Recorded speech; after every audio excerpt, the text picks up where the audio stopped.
আল্লাহকে যারা ভয় করে দুনিয়ার কেউ তাদেরকে ভয় দেখাতে পারে না।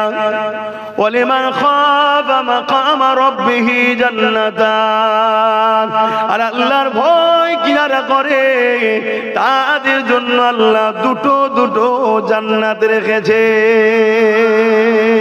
এ যুবকেরা, এই দুনিয়া তো আমাদের জন্য পেরেশানির জায়গা, এই দুনিয়া তো মুমিনদের জন্য জেলখানা, এই দুনিয়া তো মুমিনদের জন্য বড় পেরেশানির জায়গা, বড় কষ্টের জায়গা। আমরা মুমিনরা অপেক্ষায় থাকি কখন মৃত্যু আসবে, ওই মৃত্যুর মাধ্যম দিয়ে কবরে আমাদেরকে নিয়ে যাওয়া হবে। ওই কবরে দুজাহানের সুলতান নবী মুহাম্মদ রাসূলুল্লাহ দিদার হয়ে যাবে। আমরা যারা মুমিন মুসলমান, আমরা মৃত্যুকে বড় তৌফা মনে করি। ওই মৃত্যুর মাধ্যমে রাসূলুল্লাহ পাবো, ওই মৃত্যুর মাধ্যম দিয়ে আখিরাতে যাওয়া হবে। ওই আখিরাতে আল্লাহ শাজিমে ছায়া পাবে এবং ওই আখিরাতে আল্লাহ পাকের চির শান্তির মেহমানখানা জান্নাত পেয়ে যাবে। আর আল্লাহর জান্নাতে যখন চলে যাবে, আল্লাহ পাক ৭০,০০০ নূরের পর্দাকে সরিয়ে দিয়ে জান্নাতীদেরকে সালাম দিয়ে বলতে লাগবে, হে আমার জান্নাতীরা, আমার জমিনের উপরে দুনিয়ার কারো কথা তোমরা মেনে চলোনি, আমার জমিনের উপরে তোমরা আমার দাসত্ব করেছো, আমার জমিনের উপরে তোমরা নাই প্রতিষ্ঠিত করেছো, আমার জমিনের উপরে তোমরা ফিতনা ফাসাদ বন্ধ করেছো, আমার জমিনের উপরে তোমরা সন্ত্রাসের বিরুদ্ধে লড়েছো, আমার জমিনের উপরে তোমরা সমাজ বিরোধীদের বিরুদ্ধে লড়েছো, আমার জমিনের উপরে তোমরা যেমন আমি আল্লাহ আমাকে সিজদা দিয়েছিলে, ঠিক তেমনি আমার জমিনে যারা গরিব ছিল তাদেরকে তোমরা খানাও খাইয়েছিলে, আমার জমিনের উপরে তোমরা আমার সৃষ্টি অসহায় বান্দাগুলোকে সাহায্য করেছিলে, তোমরা আমার জমিনের উপরে ক্ষুধার্ত মানুষকে খানা দিয়েছিলে, বস্ত্রহীনকে বস্ত্র দিয়েছিলে, এতিমের মাথায় হাত বুলিয়েছিলে, এতিমকে সাহারা দিয়েছিলে, এতিমের পাশে দাঁড়িয়েছিলে। এক কথায় আমার জমিনের উপরে তোমরা আমি আল্লাহ আমার পরীক্ষাতে তোমরা উত্তীর্ণ কামিয়াবি হয়েছো।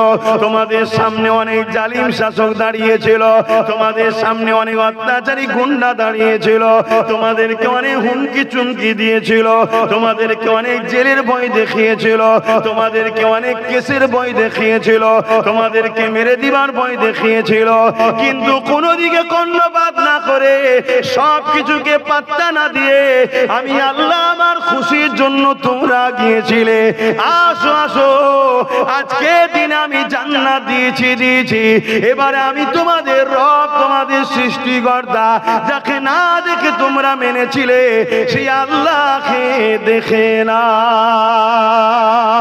আরো জোরে বলুন সুবহান। আর এর উল্টোটাই দেখুন,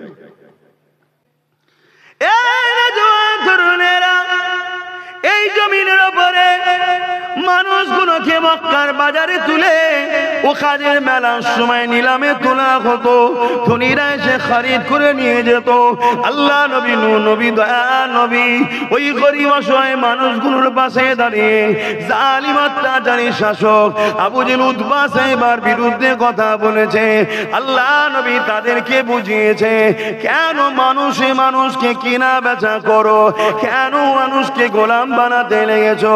এমন কিনা তৎকালীন সময়ে বাচ্চা বাচ্চা ছেলেগুলোকে, এ যুবকেরা তাদের হাতে তৈরি করা নকল খোদাকে উৎসর্গ করার জন্য বাচ্চা বাচ্চা ছেলেগুলোকে জবাই বলি পর্যন্ত দিয়ে দিত।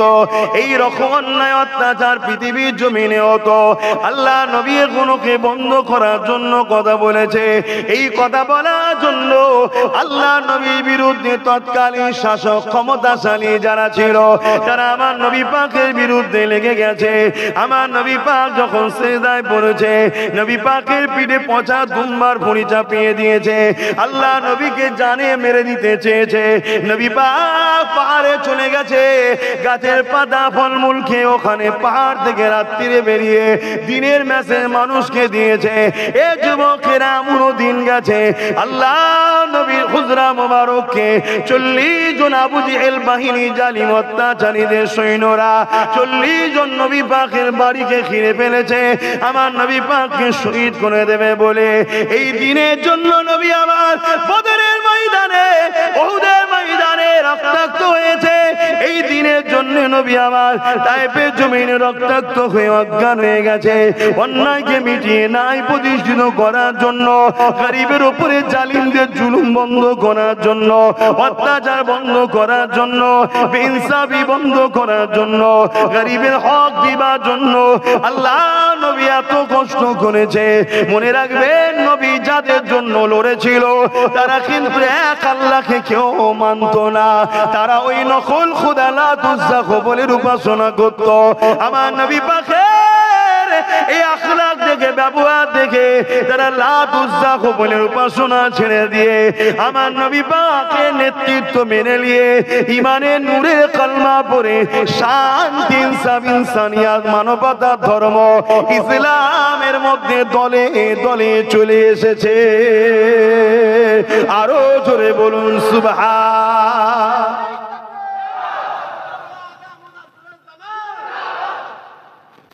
আবার একবার জানিয়ে দিই, ইসলাম বলতে কি?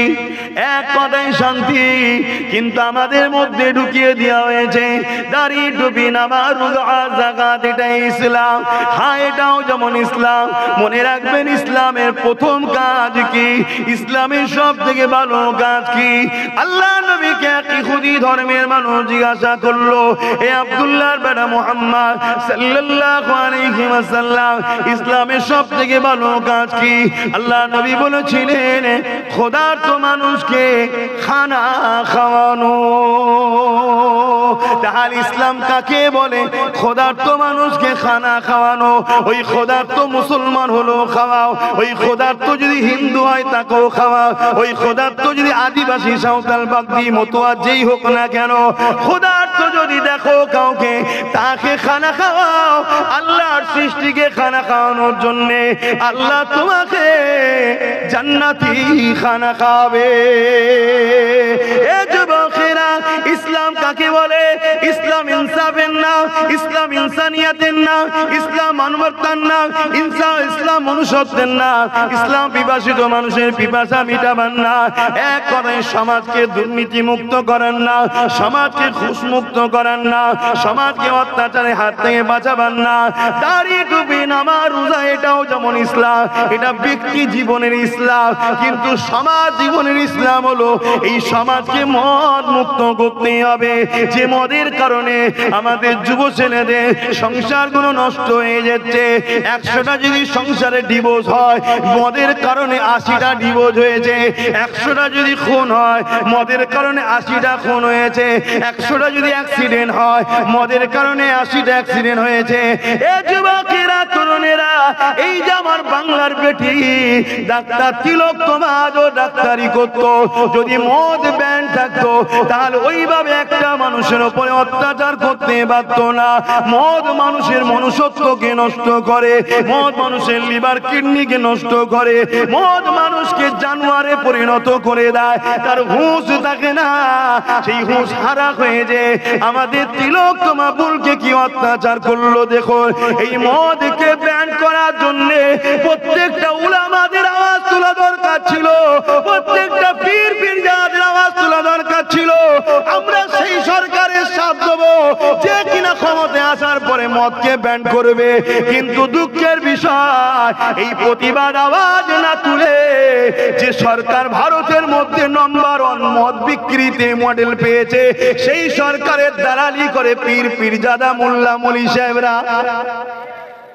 অসুবিধা হচ্ছে? এই পৃথিবীতে যুগে যুগে আমরা দেখেছি একদল মানবরূপী পশু। কি একটু বলুন? মানব।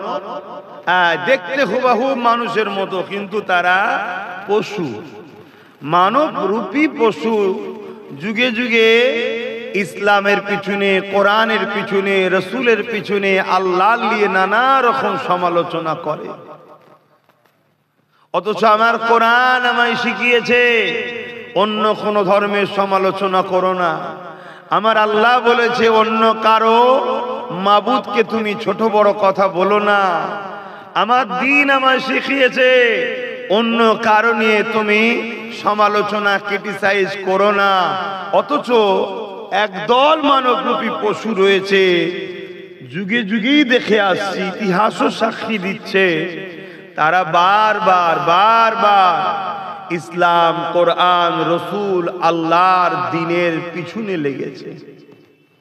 আমেরিকা দেখুন ইসলামের পিছনে, জাপান দেখুন ইসলামের পিছনে, ফ্রান্স দেখুন ইসলামের পিছনে লেগেছে, ব্রিটেন দেখুন ইসলামের পিছনে, রাশিয়া দেখুন ইসলামের পিছনে। আলহামদুলিল্লাহ, সবাই যখন পিছনে থেকে প্রমাণও হচ্ছে ইসলাম সবার আগে। জোরে বলুন সুবহানাল্লাহ। আরো জোরে বলা যাবে না? আর একটু খুশিয়ে বলা যাবে না? পিছনেই লেগে কত বড় বড় সব পাওয়ারফুল সুপার পাওয়ার সব মিটে গেছে। ইসলাম ছিল, আছে, সবে কিয়ামত পর্যন্ত আল্লাহ পাক রাখবেন। জোরে বলুন সুবহানাল্লাহ। ইসলামের কিছু ইতিহাস আপনাদের ঘরে একটু শোনাবো। কেন বর্তমান দুঃখের সাথে বলতে হয়, আমার দেশটা কিন্তু একটা অন্যরকম দেশ। এদেশ পৃথিবীর মধ্যে পাওয়া খুব মুশকিল। এত সুন্দর, এত ভালো দেশ, হাজার হাজার বছরের ঐতিহ্য এদেশে, সর্বধর্মের মানুষ, হাজারো ধর্মের মানুষ, যে যা ধর্ম কর্ম নিয়ে থাকে, কখনো ধর্ম নিয়ে বিভাজন হয়নি। আমাকে সামনে থেকে দেখ না, ওখানে ঘাড় মেয়ে কিরাম করে কি দেখছিস? মাথা গরম করিনি, ঠান্ডা মাথায় এখনো আছি। রেখে দে মোবাইল পকেটে, জ্বালাসনি বাবা।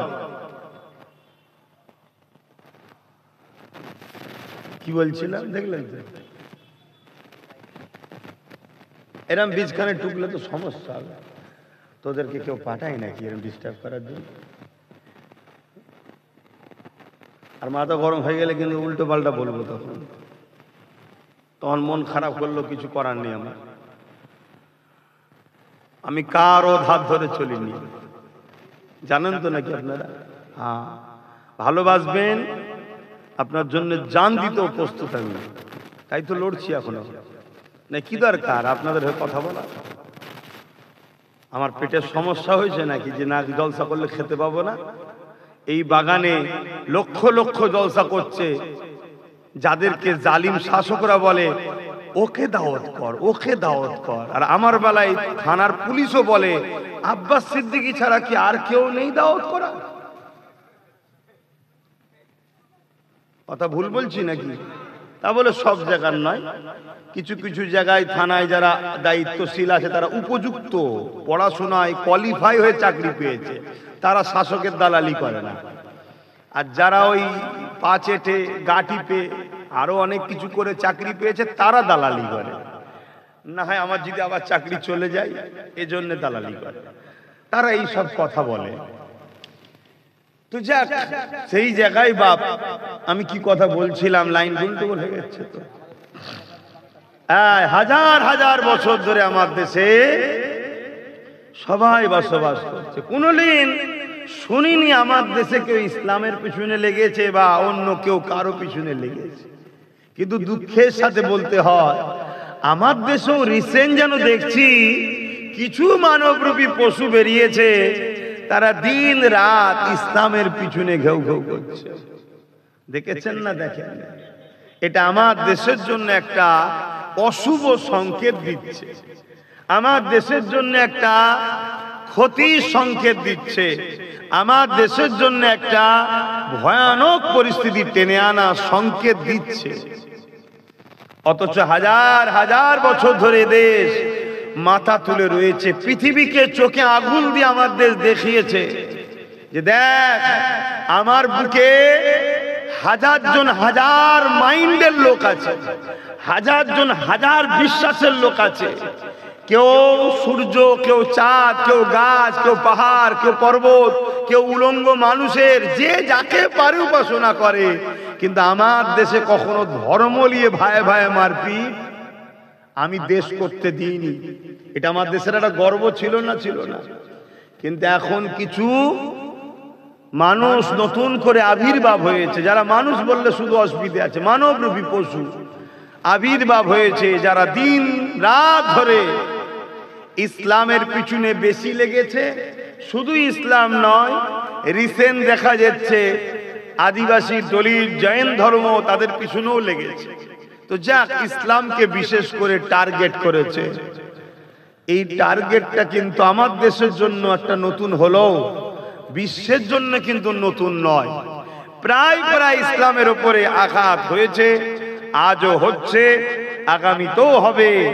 এ নিয়ে মন খারাপ করার কিছু নাই। কেন? আমরা জানি ব্যথা যত বাড়ে তত তাড়াতাড়ি কিন্তু একটা খুশির সংবাদও হয়। কি আমরা যতজন এখানে বসে আছি ব্যথার ফল, তাই তো নাকি গো?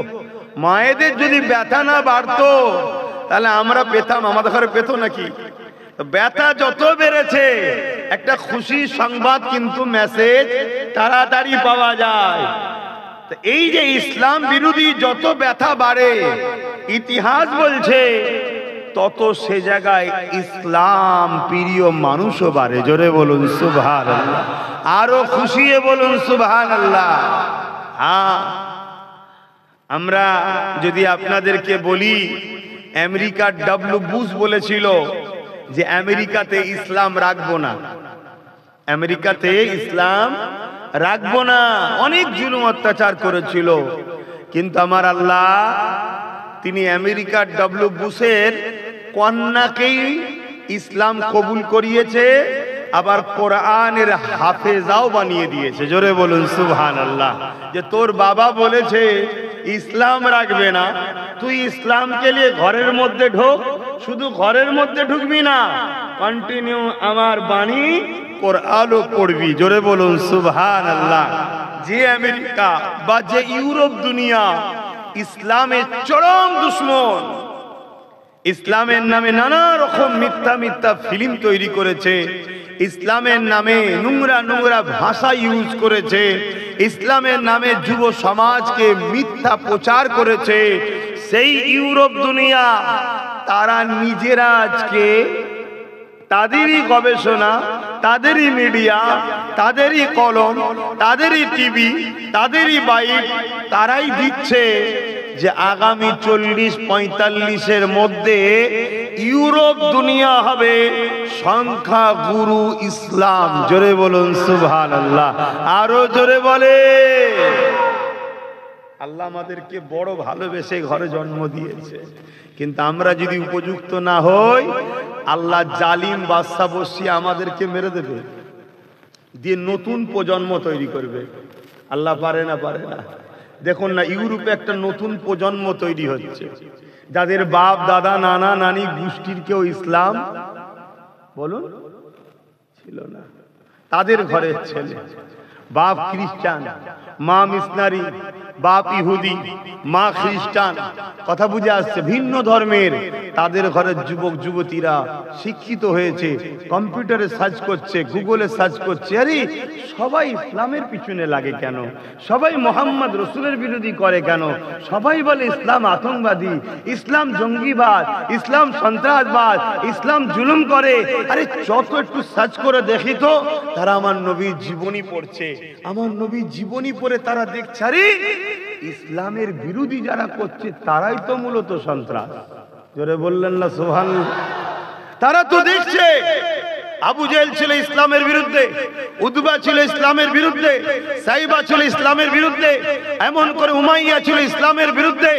তারা রাজ ক্ষমতার জোরে মানুষকে কৃতদাস দাসী বানিয়েছিল, গোলাম বানিয়েছিল, বেটিগুলোকে জ্যান্ত পুঁতে দিত, গরিবের অধিকার দিত না, জুলুম সাম্রাজ্য তৈরি করেছিল, ইনসাফ ইনসানিয়াত বলে কিছু ছিল না। প্রফেট মুহাম্মদ সাল্লাল্লাহু আলাইহি ওয়াসাল্লাম এসে মক্কা থেকে শুরু করেছে, তাম পৃথিবীর বুকে 23টা বছরে জুলুম খতম করে, অন্যায় খতম করে, দুর্নীতি খতম করে, নেশা খতম করে, অত্যাচার খতম করে, এতিম গরিব বিধবাদের অধিকার দিয়ে তাম পৃথিবীর বুকে মুহাম্মদ রাসূলুল্লাহ সাম্য ইনসাফ ইনসানিয়াত নাই প্রতিষ্ঠিত করেছে। জোরে বলুন সুবহানাল্লাহ, আরো জোরে বলুন সুবহানাল্লাহ। যারা ইসলামের বিরোধী করে তারাই তো মূলত সন্ত্রাস, যারা প্রফেটের বিরোধী করে তারাই তো মূলত সন্ত্রাস। মানা না মানা আলাদা বিষয় বাপ, মানা না মানা আলাদা বিষয়। প্রচুর মানুষ আছে যারা ইসলামকে মানে না কিন্তু ইসলামকে শ্রদ্ধা করে, তাদের নিয়ে আমাদের কোনো খারাপ বক্তব্য জোরে বলুন নাই, কারণ তার পছন্দ তার কাছে। ভাই সবাই যে একটাকেই পছন্দ করবে এমন তো হতে পারে না, তাহলে সে তো বলতে পারে আমার পছন্দটাই তোমার পছন্দ হলো না কেন, ঠিক না? পছন্দই আমি যাচ্ছি না, কিন্তু তোমার বিষয়ে যেমন আমি সমালোচনা করি না, তুমি আমার বিষয়ে সমালোচনা করো কেন? এটার বক্তব্যই আমি যাচ্ছি। কথা মাথায় ঢুকছে তো নাকি?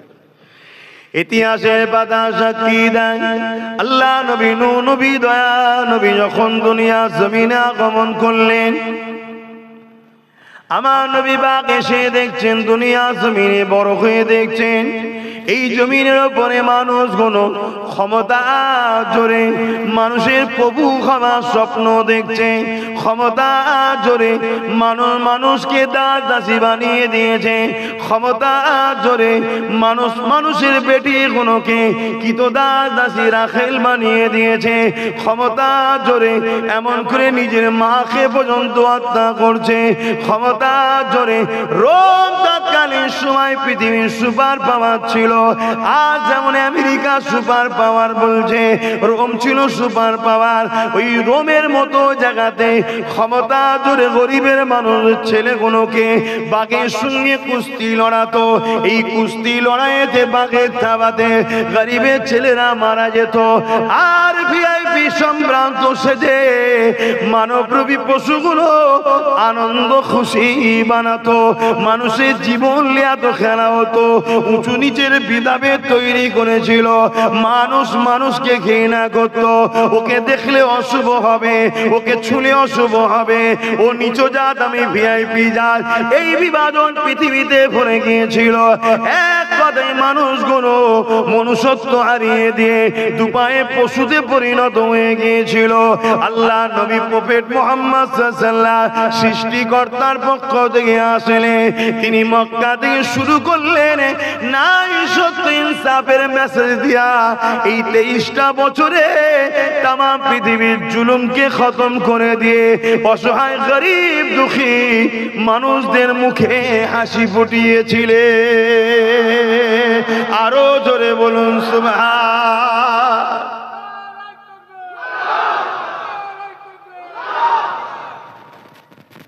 এই পৃথিবীতে কিছু মানুষ আছে বাপ ভাইরা, যারা ক্ষমতার জোরে এত অন্ধ হয়ে যায় তারা নিজেকে খোদা ভাবতে শুরু করে। শুনছেন তো? জুলুমটাকে, অন্যায়টাকে যা খুশি তাই করব, এই ধরনের মেন্টালিটি তাদের মধ্যে চলে আসে ক্ষমতার জোরে। আর মনে রাখবেন প্রত্যেকটা নবী এসেছিলেন দুটো কাজ করতে, খুব ভালো করে শুনবেন আমার কথা, আজকে মন দিয়ে শোনেন। যদি বিশ্বাসী হন, আমাকে সন্তান হিসেবে ভাই হিসেবে মানেন, আগামী দিন মুনাফিক উলামাদেরকে চিনতে হবে। কেন 72টা দল জাহান্নামে যাবে, 72 দলের মাথাতেই মুনাফিক উলামা থাকবে। একটি দল জান্নাতে যাবে, যে দলের মাথাতেও উলামা থাকবে, তারা রাসূলের দিকে আপনাদেরকে জুড়তে চাইবে। জোরে বলুন সুবহানাল্লাহ। খুব ঠান্ডা মাথায় কথাগুলো বোঝেন। এই সমাজে ইসলাম যত নবী এসেছেন দুটো কাজ করেছে। নাম্বার 1, অন্যায়, অত্যাচার, জুলুম, সমাজ বিরোধী, মানবতা বিরোধী, অসভ্যতা, বর্বরতা, অন্যায়কে খতম করে দিয়ে সমাজে ন্যায় প্রতিষ্ঠিত করেছে। জোরে বলুন সুবহানাল্লাহ। প্রত্যেকটা নবী দুটো কাজ করেছে। আর এই দুটো কাজ করতে গিয়ে নবীদের চরম বিরোধী হয়েছে দুই শ্রেণীর মানুষ। নাম্বার 1 হলো অত্যাচারী শাসক। বলুন, অত্যাচারী শাসক, স্বৈরাচারী শাসক, ক্ষমতার জোরে মানুষের প্রভু হবার স্বপ্ন, ক্ষমতার জোরে মানুষকে লুটে যারা, মনে রাখবেন, যারা অত্যাচারী শাসক হয় তাদের মেন্টালিটিতেই তৈরি হয় প্রজাদেরকে গরিব বানাও, প্রজাদেরকে গরিব বানাও। এরা যত গরিব হবে অল্পতেই এদেরকে গোলাম বানানো সম্ভব। ধনীকে গোলাম বানানো কিন্তু অতটা সম্ভব নয়, বা গরিবকে গোলাম বানানো যতটা সম্ভব। শুনছেন তো নাকি? আর ইসলাম সর্বসময় এই অত্যাচারী শাসকদের বিরুদ্ধে, এদের হাত থেকে বঞ্চিত, শোষিত, লাঞ্ছিত, অসহায়, সে যে কোনো ধর্মের হতে পারে, এই মানুষগুলোকে বাঁচিয়ে মুক্ত করার জন্য যুদ্ধ পর্যন্ত করতে রাজি। জোরে বলুন সুবহানাল্লাহ, আরো জোরে বলেন। তাই অত্যাচারী শাসকরা যুগে যুগেই চেয়েছে ইসলামের বাতিকে নিভিয়ে দাও, ইসলামের মেসেজ বন্ধ করে দাও, ইসলামের কথা মানুষের কাছে যেতে দিও না। ইসলাম যদি মানুষ জেনে যায় তাহলে স্রষ্টার বাণী কি? স্রষ্টার বাণী হলো কুনতুম খায়রা উম্মাতিন উখরিজাত লিন-নাস তা'মুরুনা বিল মা'রুফ ওয়া তানহাউনা আনিল মুনকার। কুরআন বলছে কি? তোমাদের বানিয়েছি শ্রেষ্ঠ উম্মত করে। বললেন না সুবহানাল্লাহ? কি জন্য শ্রেষ্ঠ উম্মত? তোমাদের দুটো কাজ, আমাদেরও দুটো কাজ, নবীরাও করেছে দুটো কাজ। কি দুটো কাজ? তোমরাও অন্যায়কে মিটাও, ন্যায় প্রতিষ্ঠিত করো আমার জমিনে। জোরে বলুন সুবহানাল্লাহ। এটা কে বলছে? বলুন বলুন। সৃষ্টিকর্তা জমিন কার? লিল্লাহি মা ফিস সামাওয়াতি ওয়া মা ফিল আরদ। জমিন, আসমান এবং এর মধ্যে যা কিছু আছে সব কিছু সৃষ্টি মালিক হলো একজন। তিনি কে? আমি সবার জবান খুলে আওয়াজ দিতে হবে, কে? আরো জোরে বলুন, কে? তিনি বলছেন এই জমিনে তোদেরকে আমি শ্রেষ্ঠ উম্মত করে পাঠিয়েছি, শ্রেষ্ঠত্বের মুকুট দিয়ে পাঠিয়েছি। যদি শ্রেষ্ঠত্বের মুকুট খুলে পশু হয়ে আসিস তাহলে জাহান্নাম, আর শ্রেষ্ঠত্বের মুকুট যদি নিয়ে আসিস তাহলে জান্নাত। শ্রেষ্ঠ উম্মত হতে গেলে কাজ দুটো। কি? অন্যায় মিটাও, নাই প্রতিষ্ঠিত করো। আমরা এই কাজ করি? আমরা তো অন্যায়ের পক্ষে সাপোর্ট করি, অন্যায়ের দালালি করি, অন্যায়ের পিছনে ঘুরে বেড়াই, আল্লাহ দিয়া কদম নিয়ে অন্যায়ের র্যালিতে যায়, আল্লাহ দিয়া হাত নিয়ে অন্যায় সন্ত্রাস জালিমদের ঝান্ডা ধরে ঘুরে বেড়ায়। আল্লাহ আমাদেরকে মারবে না? এজন্যই তো জালিমকে মাথায় বসিয়ে দিয়েছে। আরো কত আইন হবে দেখো না বাপ। যদি বল আব্বাস সিদ্দিকী তোমার ভয় লাগে না? আমার এক সেকেন্ডের জন্য ভয় লাগে না। কেন ভয় লাগবে? কি জন্য ভয় লাগবে? আমরা আল্লাহকে ভয় করি, অন্য কাউকে নয়। আল্লাহকে যারা ভয় করে দুনিয়ার কেউ তাদেরকে ভয় দেখাতে পারে না। ওয়ালিমান খাফা মাকামা রাব্বিহি জান্নাতান। আর আল্লাহর ভয় যারা করে তাদের জন্য আল্লাহ দুটো দুটো জান্নাত রেখেছে। এ যুবকেরা, এই দুনিয়া তো আমাদের জন্য পেরেশানির জায়গা, এই দুনিয়া তো মুমিনদের জন্য জেলখানা, এই দুনিয়া তো মুমিনদের জন্য বড় পেরেশানির জায়গা, বড় কষ্টের জায়গা। আমরা মুমিনরা অপেক্ষায় থাকি কখন মৃত্যু আসবে। ওই মৃত্যুর মাধ্যম দিয়ে কবরে আমাদেরকে নিয়ে যাওয়া হবে। ওই কবরে দুজানের সুলতান নবী মুহাম্মদ রাসূলুল্লাহ দিদার হয়ে যাবে। আমরা যারা মুমিন মুসলমান, আমরা মৃত্যুকে বড় তৌফা মনে করি। ওই মৃত্যুর মাধ্যমে রাসূলুল্লাহ পাবো, ওই মৃত্যুর মাধ্যম দিয়ে আখিরাতে যাওয়া হবে। ওই আখিরাতে আল্লাহ সাজিমে ছায়া পাবে, এবং ওই আখিরাতে আল্লাহ পাকের চির শান্তির মেহমানখানা জান্নাত পেয়ে যাবে।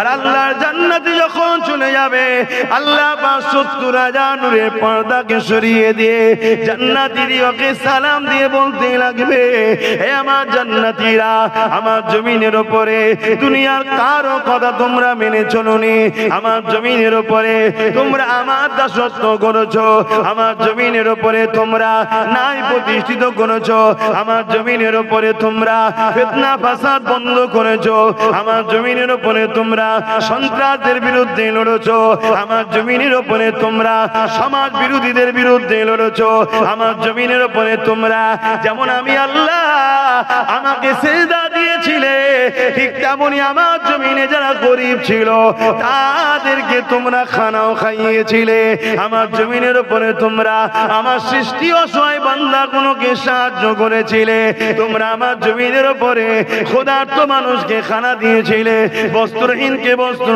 দিয়েছিলে, এতিমের মাথায় হাত বুলিয়েছিলে, এতিমকে সাহারা দিয়েছিলে, এতিমের পাশে দাঁড়িয়েছিলে। এক কথায় আমার জমিনের উপরে তোমরা আমি আল্লাহ আমার পরীক্ষাতে তোমরা উত্তীর্ণ কামিয়াবি হয়েছো। তোমাদের সামনে অনেক জালিম শাসক দাঁড়িয়েছিল, তোমাদের সামনে অনেক অত্যাচারী গুন্ডা দাঁড়িয়েছিল, তোমাদেরকে অনেক হুমকি চুমকি দিয়েছিল, তোমাদেরকে অনেক জেলের ভয় দেখিয়েছিল, তোমাদেরকে অনেক কেসের ভয় দেখিয়েছিল, তোমাদেরকে মেরে দিবার ভয় দেখিয়েছিল, কিন্তু কোনো দিকে কর্ণপাত না করে সব কিছুকে পাত্তা না দিয়ে আমি আল্লাহ আমার খুশির জন্য তোমরা গিয়েছিলে। আসো আসো আজকে দিন আমি জান্নাত দিয়েছি, এবারে আমি তোমাদের রব তোমাদের সৃষ্টিকর্তা যাকে না দেখে তোমরা মেনেছিলে সেই আল্লাহকে দেখে না। আরো জোরে বলুন সুবহান। আর এর উল্টোটাই দেখুন, জাহান্নাম আর জান্নাত একদিন কথা বলছে। জাহান্নাম জান্নাতকে বলছে যে জান্নাত তোর থেকে আমি জাহান্নাম বড় ভিআইপি। বলছে কেন? বলছে আমার মধ্যে পৃথিবীর শ্রেষ্ঠ শ্রেষ্ঠ রাজারা থাকবে, যেমন নমরুদ, ফেরাউন, আবু জেহেল, উদবা, সাইবা, আবু লাহাব, উমাইয়া, এজিদ, চিঙ্গিস খান, হিটলার। আজকে আমাদের গুণও যদি পরিবর্তন না হয় এগুলোও জাহান্নামে ঢুকবে। শুনছেন তো নাকি? জাহান্নাম গর্ব করে বলছে আমার ভেতরে পৃথিবীর বড় বড় রাজাগুলো থাকবে। জান্নাত তখন বলছে শোন, আমার ভেতরে দোনো জাহানের সুলতান মোহাম্মদ রসুল থাকবে। জোরে বলুন সুবহানাল্লাহ। তোমরা কোন দিকে থাকতে চাও? নমরুদের সাথে, ফেরাউনের সাথে, সাদ্দাতের সাথে, আবু জেহেলের সাথে, না দোনো জাহানের সুলতানের সাথে? দোনো জাহানের সুলতানের সঙ্গে থাকা স্বপ্ন দেখছো জান্নাতে, আর দুনিয়ায় কাদের সাথে থাকবে? তাহলে এটা কেমন বিচারিতা হচ্ছে না? এটা কেমন মুনাফিকি হচ্ছে না? তাহলে পরিবর্তন হবার জন্যই তো জলসা নাকি? তাহলে বুঝতে হবে তো নাকি মুসলিম দাবি করলেই জান্নাত নয়। নবী বংশের আওলাদ আমি, দাদা পীরের খুন আমার শরীরে, জান্নাত নাকি সার্টিফিকেট দিলে? না, আমাকে রসুলের হুকুম অনুযায়ী জীবন গড়তে হবে। তবে মনে রাখবেন আমার আল্লাহ জালিমের সাথে কোনোদিন নাই। সে জালিম যদি কোনো মুসলিম দাবিদারও হয় তার সাথে আল্লাহ নেই, আর মুসলিমের সাথে আল্লাহ থাকে। মুসলিম যদি অন্য ধর্মের গরিব ঘরের অন্য ধর্মেরও লোক হয়, তার উপর যদি জুলুম হয়, মনে রাখবেন আমার আল্লাহ ওর সাথে আছে। কেন? ও তো আল্লাহরই সৃষ্টি। আর তুমি মুসলিম দাবি করতে পারো, তুমি যদি জালিম হও তোমার সাথে কিন্তু আল্লাহ নেই। জুলুমটা কত খারাপ জিনিস বুঝতে পারছেন? আজকে সেই জুলুম পুরো পৃথিবীতে ছেয়ে যাচ্ছে, সেই জুলুম আমার দেশে ছেয়ে যাচ্ছে, সেই জুলুম আমার রাজ্যে ছেয়ে যাচ্ছে। কত কালকের কথা, 15-20 জন মিলে বেলগাছিয়াতে, কলকাতার মতো জায়গাতে আমার রাজ্যে 3 জন মুসলমানকে গণভাবে পিটিয়েছে। অপরাধ কি? তারা মুসলমান। শুনছেন তো নাকি? আমার রাজ্যে এটা ঘটছে। চারিদিকে পুরো অশান্তির আগুন দাবানলের মতো ছুটছে। এই দাবানল, এই অশান্তিকে মিটাবার নাম ইসলাম। নামাজ যেমন ইসলামের নাম, রোজা যেমন ইসলামের নাম, হজ যেমন ইসলামের নাম, এটা হলো ব্যক্তি জীবনের ইসলাম। আমি নামাজ পড়েছি, আমার উপকার আপনাদের হয়েছে? আপনি নামাজ পড়বেন, আপনার উপকার আমার হবে। কিন্তু এই সমাজে যদি দুর্নীতি মুক্ত করা যায়, পুরো সমাজের মানুষ দুর্নীতির হাত থেকে বাঁচবে। এই সমাজকে যদি নেশা মুক্ত করা যায়, এই সমাজ নেশা থেকে বাঁচবে। কি গো, নেশা মুক্ত করা দরকার তো নাকি? কিন্তু যে তো বলছেন, আর আমরা যারা সমাজকে নেশাগ্রস্ত বানাচ্ছে, আমরা তো তাদেরই পিছনে ঘুরে বেড়াই।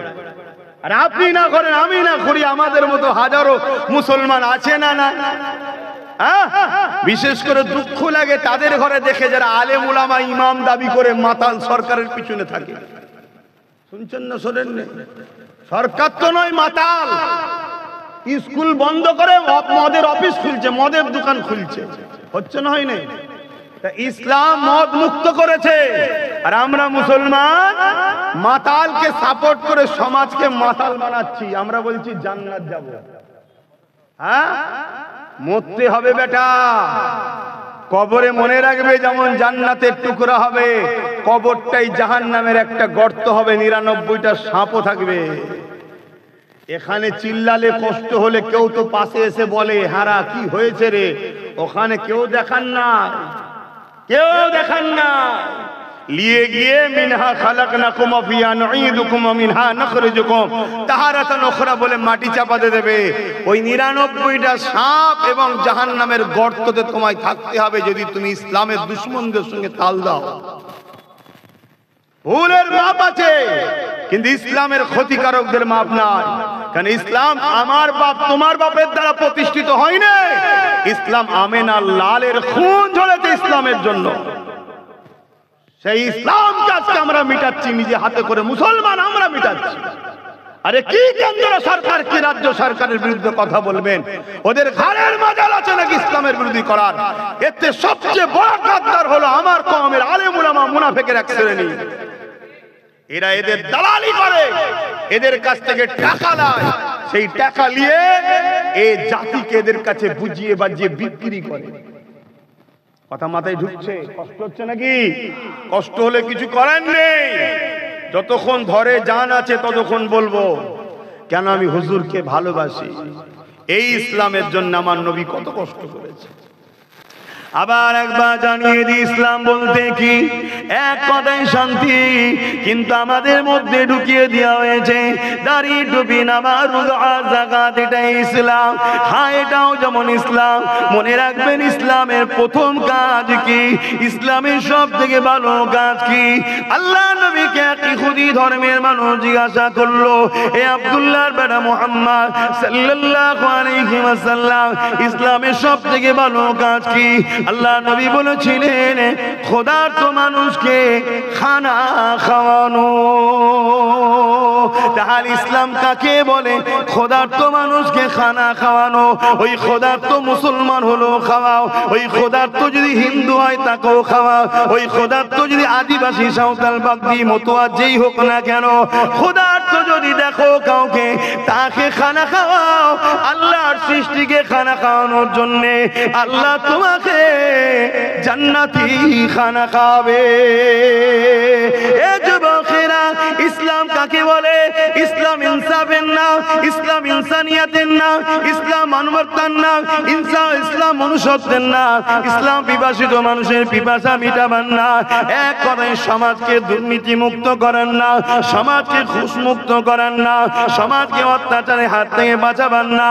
দাড়ি, টুপি, নামাজ, রোজা, এটাও যেমন ইসলাম, এটা ব্যক্তি জীবনের ইসলাম। কিন্তু সমাজ জীবনের ইসলাম হলো এই সমাজকে মদ মুক্ত করতে হবে। যে মদের কারণে আমাদের যুব ছেলেদের সংসারগুলো নষ্ট হয়ে যাচ্ছে। 100টা যদি সংসারে ডিভোর্স হয়, মদের কারণে 80টা ডিভোর্স হয়েছে। 100টা যদি খুন হয়, মদের কারণে 80টা খুন হয়েছে। 100টা যদি অ্যাক্সিডেন্ট হয়, মদের কারণে 80টা অ্যাক্সিডেন্ট হয়েছে।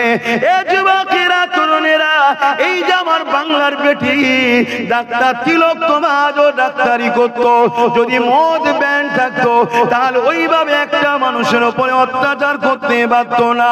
মদ মানুষের মনুষ্যত্বকে নষ্ট করে, মদ মানুষের লিভার কিডনিকে নষ্ট করে, মদ মানুষকে জানোয়ারে পরিণত করে দেয়, তার হুঁশ থাকে না, সেই হুঁশ হারা হয়ে যে আমাদের তিলক তোমা বুলকে কি অত্যাচার করলো দেখো।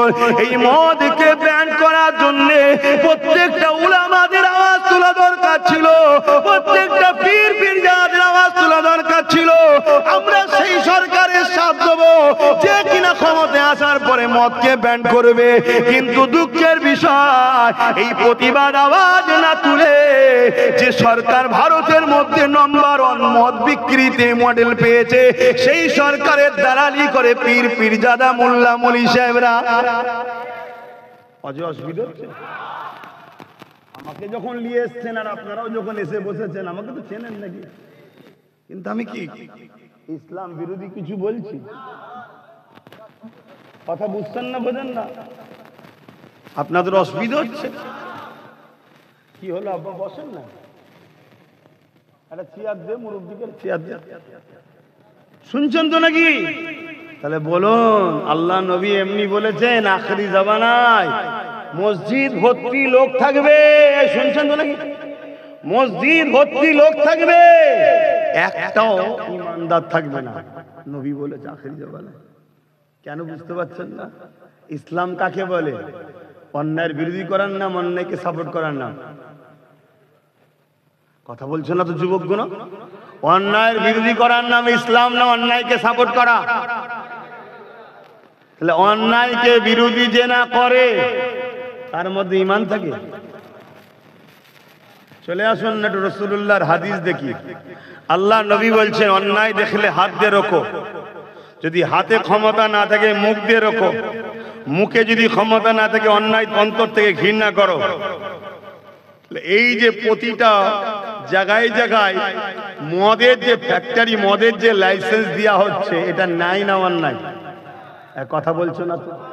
আর এটাও তোমাদের জেনে রাখা দরকার, কালকে কেউ কোনো মোল্লা মলি সাহেবই বলতে পারে যে গণতান্ত্রিক দেশ, কি করা যাবে বলতে পারে। শোনো, আমার দেশের সংবিধান মদের বিরুদ্ধে, এটা জেনে রেখে দাও আজকে। শুনছেন তো নাকি? আমার দেশের যে সংবিধান, সংবিধানও মদের। জোরে বলো কেন? আমার দেশের সংবিধান খুব মজবুত ও উন্নত মানের একটা সংবিধান। আমার দেশের সংবিধান দেশবাসীর ক্ষতি চাই না, কল্যাণ চাই। তাই আমার দেশের সংবিধানও মদের বিরুদ্ধে। কেন? মদ যুব সমাজকে ধ্বংস করে দিচ্ছে। যেমন ডেমক ভেতর থেকে কুড়ে কুড়ে খায়, নেশা জাতীয় জিনিস যুবকগুলোকে কুড়ে কুড়ে খাচ্ছে। এদের যুব সমাজের সংসার জীবনে মিল নাই, এজন্য প্রায় বাড়িতে এখন পরকীয়া চলছে। কেন? এই নেশা নেশা নেশা। এ যুবকরা, নেশা বন্ধ করো। নেশা তোমাকে ভেতর থেকে কুড়ে কুড়ে কুড়ে কুড়ে খায়। সুরাতে সকলে দেখতে বাইরে ভালো লাগবে, ভেতরে যে অরিজিনাল, যে কিভাবে বলি, পুরুষের যে পাওয়ার, নেশা ওই পাওয়ারকে সর্বপ্রথম অ্যাটাক করে। যে কোনো নেশা হোক, তার মধ্যে মদ আবার চরম ভাবে। অনেক আবার ভালো ভালো ছেলে আছে, শিক্ষিত পণ্ডিত, মানে শিক্ষিত ভূত যাদের ঘরে বলা হয়, তারা বলে কি করা যাবে, একটু টেনশন টেনশন লাগলে একটু মাঝে মাঝে খেতে হয়। শুনছেন তো নাকি? আরে মদ খেলে টেনশন কমে না, টেনশন বাড়ে। আজকে হঠাৎ করে ডাক্তার বলবে কিডনি শেষ। শুনছেন তো নাকি? টেনশন বাড়লো না কমলো? আপনি তো কিনছেন, দেখছেন, এক লেভেলের ওপরে লেভেল লাগানো যায় না, যায় না? 2012 লেভেলের ওপরে 2025 মেরে দেবে। আপনি তো খেয়ে নিলেন, ঢক ঢক ঢক ঢক করে মেরে দিলেন, দিয়ে রাত্রিরে ঘরে ঢুকে বউকে বলছেন আম্মা জান ভালো আছেন তো? এই করে না, করে না? আমি তো দেখেছি অনেক সময় রাস্তাতে যাই, কোথায় কিছু না, রাস্তার বীজখানা দাঁড়িয়ে আছে, পুরো একদম কাঁচা বেঁধে খালি গায়ে দাঁড়িয়ে আছে। আমি ড্রাইভারকে বলি হরেন দিস নি, এখানে যদি হরেন দিস তাহলে বিপদের রাস্তা পাবেনি। চুপ করে দাঁড়িয়ে যায়, আলোটা পারিস তো বন্ধ করে দে। এদিকে জলসাওয়ালা ফোন করছে, আগে যখন রাত্রির আরো জলসা করে, এখন তো কি বলে দিনে সন্ধ্যে সন্ধ্যে জলসা করে। সে কিছুতেই সরবে না। কথা বুঝে আসছে না? কখনো কখনো দেখি রাস্তার ধারে পড়ে আছে, পুরো ধুলো টুলো মেখে বোঝা যাবে না, মানে কোনো গাড়িওয়ালা একটু যদি বাই চান্স হয়ে যায়, বাম্পার মনে করলেই ব্যাস গেল। শুনছেন তো নাকি? মানে চিনাও মুশকিল, এমন হয়ে আছে। কি জিন্দেগি এটা? এটা কি জিন্দেগি? শ্রেষ্ঠ মানুষ রাস্তার ধারে পড়ে আছে আর কুকুর ঠ্যাং তুলে মুখে মুখছে। এটা জিন্দেগি? নিজেকে বুঝাও। হুকুমত চাইবে তুমি মাতাল হও, তাহলে ভোটের সময় এলে এক বোতলেই তোমার কাজ মিটে যাবে। হুকুমত চাইবে এটা তোমাকে মাতাল বানাবার, কেন তুমি যদি মাতাল হও তোমার পরিবার বেটিগুলোকে হুকুমতের যারা চালা চামটা ক্যাডার বাহিনী তাদের দ্বারা ভোগের পাত্রী বানানো হবে, তোমার হুঁশি থাকবে না। শুনছেন না? শোনেন না? কিন্তু তোমার ইজ্জত, তোমার বেটি আজকে কি হচ্ছে, তোমার এই নেশাতে তুমি সব শেষ হয়ে যাচ্ছ। কি গো, আমার অজে কারো কষ্ট হচ্ছে নাকি? বা কষ্ট হলে সোজা রাস্তা, ঘরে যে শুয়ে পড়ে, তো বিপদ হয়ে যাবে। তারা তখন তাবারুক দেওয়া হবে, তাবারুক যখন দেওয়া হবে তখন তাদের সিগন্যাল হয় তার আগে নাকি, সালাম পড়লেই বুঝে যাবেন এবারে শেষের সময়, তাই তো নাকি? তখন হুটহাট করে চলে এসিস বাবা, তাবারুক লিবি চলে যাবি। আর যদি মনে হয় যে না, আমারও আমার বাচ্চার ভবিষ্যতের জন্য কথা বলছে, আমাদের নিউ জেনারেশনের ভবিষ্যতের জন্য কথা বলছে, তাহলে বাপ অন্তরে ঘেঁটে লাও কথাটা। মানুষ চেনো, আপন চেনো, আপন চেনো। মুখ আর মুখোশ দুটো এক নয়। শুনছেন? মানুষ চেনো। বাপেরা, নজওয়ান তরুণেরা, আল্লাহ নবী, নূহ নবী, দয়া নবী কতটা কষ্ট করেছে। এই নজওয়ান তরুণেরা, এই জমিনের উপরে মানুষগুলোকে মক্কার বাজারে তুলে ও কাজের মেলার সময় নিলামে তোলা হতো, ধনীরা এসে খরিদ করে নিয়ে যেত। আল্লাহ নবী, নূহ নবী, দয়া নবী ওই গরিব অসহায় মানুষগুলোর পাশে দাঁড়িয়ে জালিম অত্যাচারী শাসক আবু জেহেল, উতবা সাহেবার বিরুদ্ধে কথা বলেছে। আল্লাহ নবী তাদেরকে বুঝিয়েছে, কেন মানুষে মানুষকে কিনা বেচা করো, কেন মানুষকে গোলাম বানাতে লেগেছো। এমন কিনা তৎকালীন সময়ে বাচ্চা বাচ্চা ছেলেগুলোকে, এ যুবকেরা তাদের হাতে তৈরি করা নকল খোদাকে উৎসর্গ করার জন্য বাচ্চা বাচ্চা ছেলেগুলোকে জবাই বলি পর্যন্ত দিয়ে দিত। এই রকম অন্যায় অত্যাচার পৃথিবীর জমিনে হতো। আল্লাহ নবী এগুলোকে বন্ধ করার জন্য কথা বলেছে।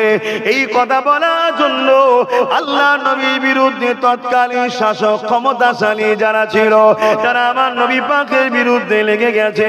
আমার নবী পাক যখন সিজদায় পড়েছে, নবী পাকের পিঠে পচা দুম্বার ভুঁড়ি চাপিয়ে দিয়েছে। আল্লাহ নবীকে জানে মেরে দিতে চেয়েছে। নবী পাক পাহাড়ে চলে গেছে, গাছের পাতা ফলমূল খেয়ে ওখানে পাহাড় থেকে রাত্রিরে বেরিয়ে দিনের মেসে মানুষকে দিয়েছে। এ যুবকেরা এমনও দিন গেছে, আল্লাহ নবীর হুজরা মোবারককে 40 জন আবু জেহেল বাহিনী জালিম অত্যাচারীদের সৈন্যরা 40 জন নবী পাকের বাড়িকে ঘিরে ফেলেছে, আমার নবী পাককে শহীদ করে দেবে বলে। এই দিনের জন্য নবী আমার বদরের ময়দানে, উহুদের ময়দানে রক্তাক্ত হয়েছে। এই দিনের জন্য নবী আমার তায়েফের জমিনে রক্তাক্ত হয়ে অজ্ঞান হয়ে গেছে। অন্যায়কে মিটিয়ে নাই প্রতিষ্ঠিত করার জন্য, গরিবের উপরে জালিমদের জুলুম বন্ধ করার জন্য, অত্যাচার বন্ধ করার জন্য, বেইনসাফি বন্ধ করার জন্য, গরিবের হক দিবার জন্য আল্লাহ নবী এত কষ্ট করেছে। মনে রাখবেন, নবী যাদের জন্য লড়েছিল তারা কিন্তু এক আল্লাহকে কেউ মানত না। তারা ওই নকল খোদা লাত উজ্জা বলের উপাসনা করত। আমার নবী পাকের এই আখলাক দেখে, ব্যবহার দেখে তারা লাত উজ্জা বলের উপাসনা ছেড়ে দিয়ে আমার নবী পাকের নেতৃত্ব মেনে নিয়ে ইমানের নূরের কলমা পড়ে শান্তি, ইনসাফ, ইনসানিয়াত, মানবতা, ধর্ম, ইসলামের মধ্যে দলে দলে চলে এসেছে। আরো জোরে বলুন সুবহান।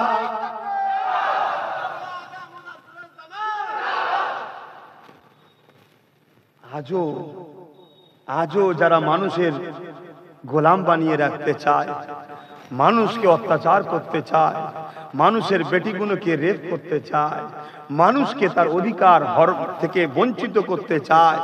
আজও যারা সমাজের বুকে কুসংস্কারের বিস্তার করতে চায়, তারা আজও চাইছে, রসুলকে তো পাচ্ছে না, নবীর দিনটাকে মুছার চেষ্টা করছে। কেন?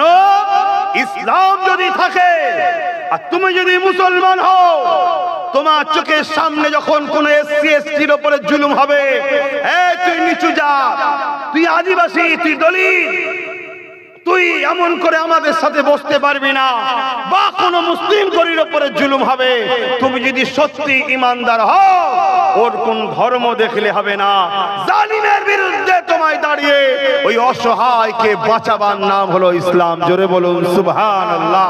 তাই জালিম অত্যাচারীরা যারা মানুষকে নিজেদের গোলাম বানাতে চায়, কিতদাসী বানাতে চায়, মানুষের খোদা হতে চায়, ক্ষমতার জোরে মানুষের প্রভু হতে চায়, তারা চায় ইসলামকে মুছে দাও। তার একটা ছোট্ট নমুনা হলো 2025 ওয়াকফ সংশোধনের নামে সংবিধান বিরোধী কালা কানুন। কেন? কেন্দ্রে যে সরকার আছে, এ সরকার মানবতা বিরোধী সরকার, এ সরকার ইসলাম বিরোধী সরকার, এ সরকার মুসলমান বিরোধী সরকার, এ সরকার আদিবাসী দলিতদের দুশ্মন সরকার, এ সরকার আমার দেশের বিরুদ্ধে সরকার। আজকে দেশের এয়ারপোর্টকে পাবলিকের হাতে তুলে দিল, দেশের ট্রেনগুলোকে, রেল স্টেশনগুলোকে সব বিক্রি করে দিচ্ছে।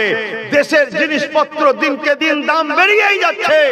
দেশের মধ্যে 100 কোটি কম বেশি মানুষ আজকে বেকার বেকার বেকার হয়ে গেছে। এদের কোনো না কারবার আছে, না ইনকাম আছে।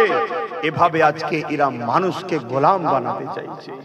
এদের নজরে দেখছে ইসলাম যদি থাকে, তাহলে আমাদের এই মিশন কিন্তু সাকসেসফুল করা, জোরে বলো, সম্ভব নয়।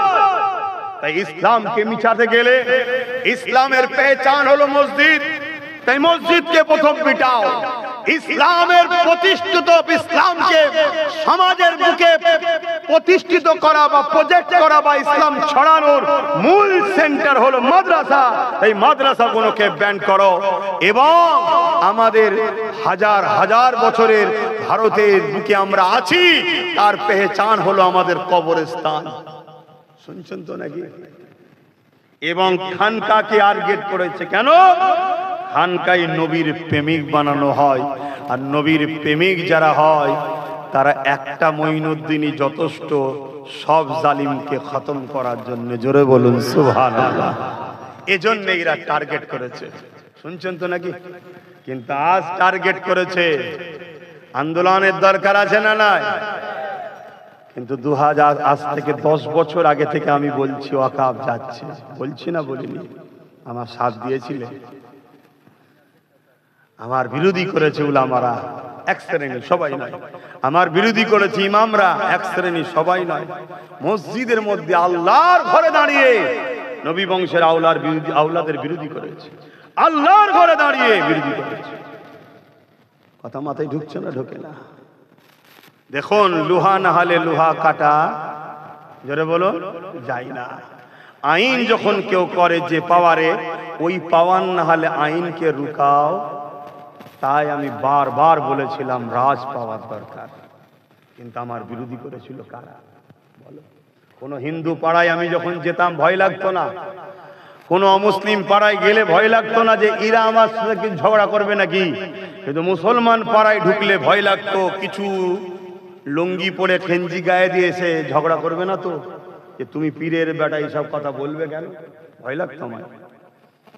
কিন্তু ভয় লাগতো বলে পিছিয়ে আমি কোনোদিন যাইনি। কেন? আমি জানি তুই যত বড়ই ষাঁড় হোস না কেন, ফেরাউনকে নীল নদে চুবিয়ে চুবিয়ে আল্লাহ মেরেছে। তুই যত বড়ই যেই হোস না কেন, পৃথিবীর রাজা নমরুদকে খোঁড়া মশা দিয়ে আল্লাহ মেরেছে।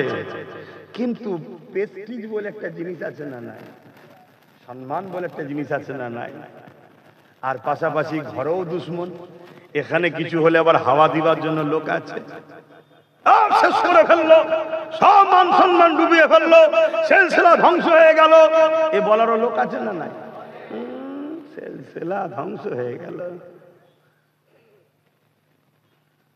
আল্লাহর ঘর এখন শেষ, মসজিদ শেষ, মাদ্রাসা শেষ, কবরস্থান শেষ, ঈদগাহ শেষ। তুমি কি ভাবছো রুকে দেবে? তুমি কি ভাবছো রুকে দেবে? তুমি কি ভাবছো সুপ্রিম কোর্টে কেস চলছে? হ্যাঁ, তুমি ওই খেয়ালে থাকো না।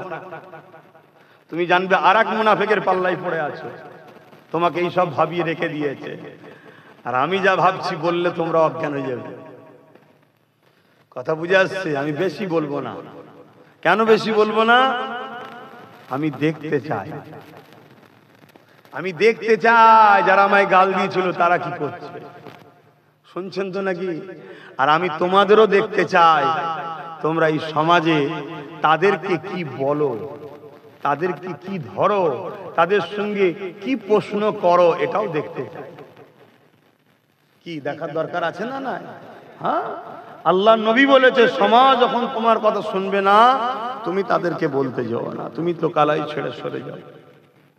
10 বছর ধরে বুঝাচ্ছি যে আমার মসজিদ আমার থাকবে না, আমার কবরস্থান আমার থাকবে না, তোদের মা বোনেদেরকে পুরাতে হবে। 10 বছর ধরে বলছি, তোরা মসজিদের সামনে যাবি, AK-47 লে দাঁড়িয়ে থাকবে, জোর দেখাবি, পাছা লাল করে দেবে লাঠির বাড়ি মেরেতে।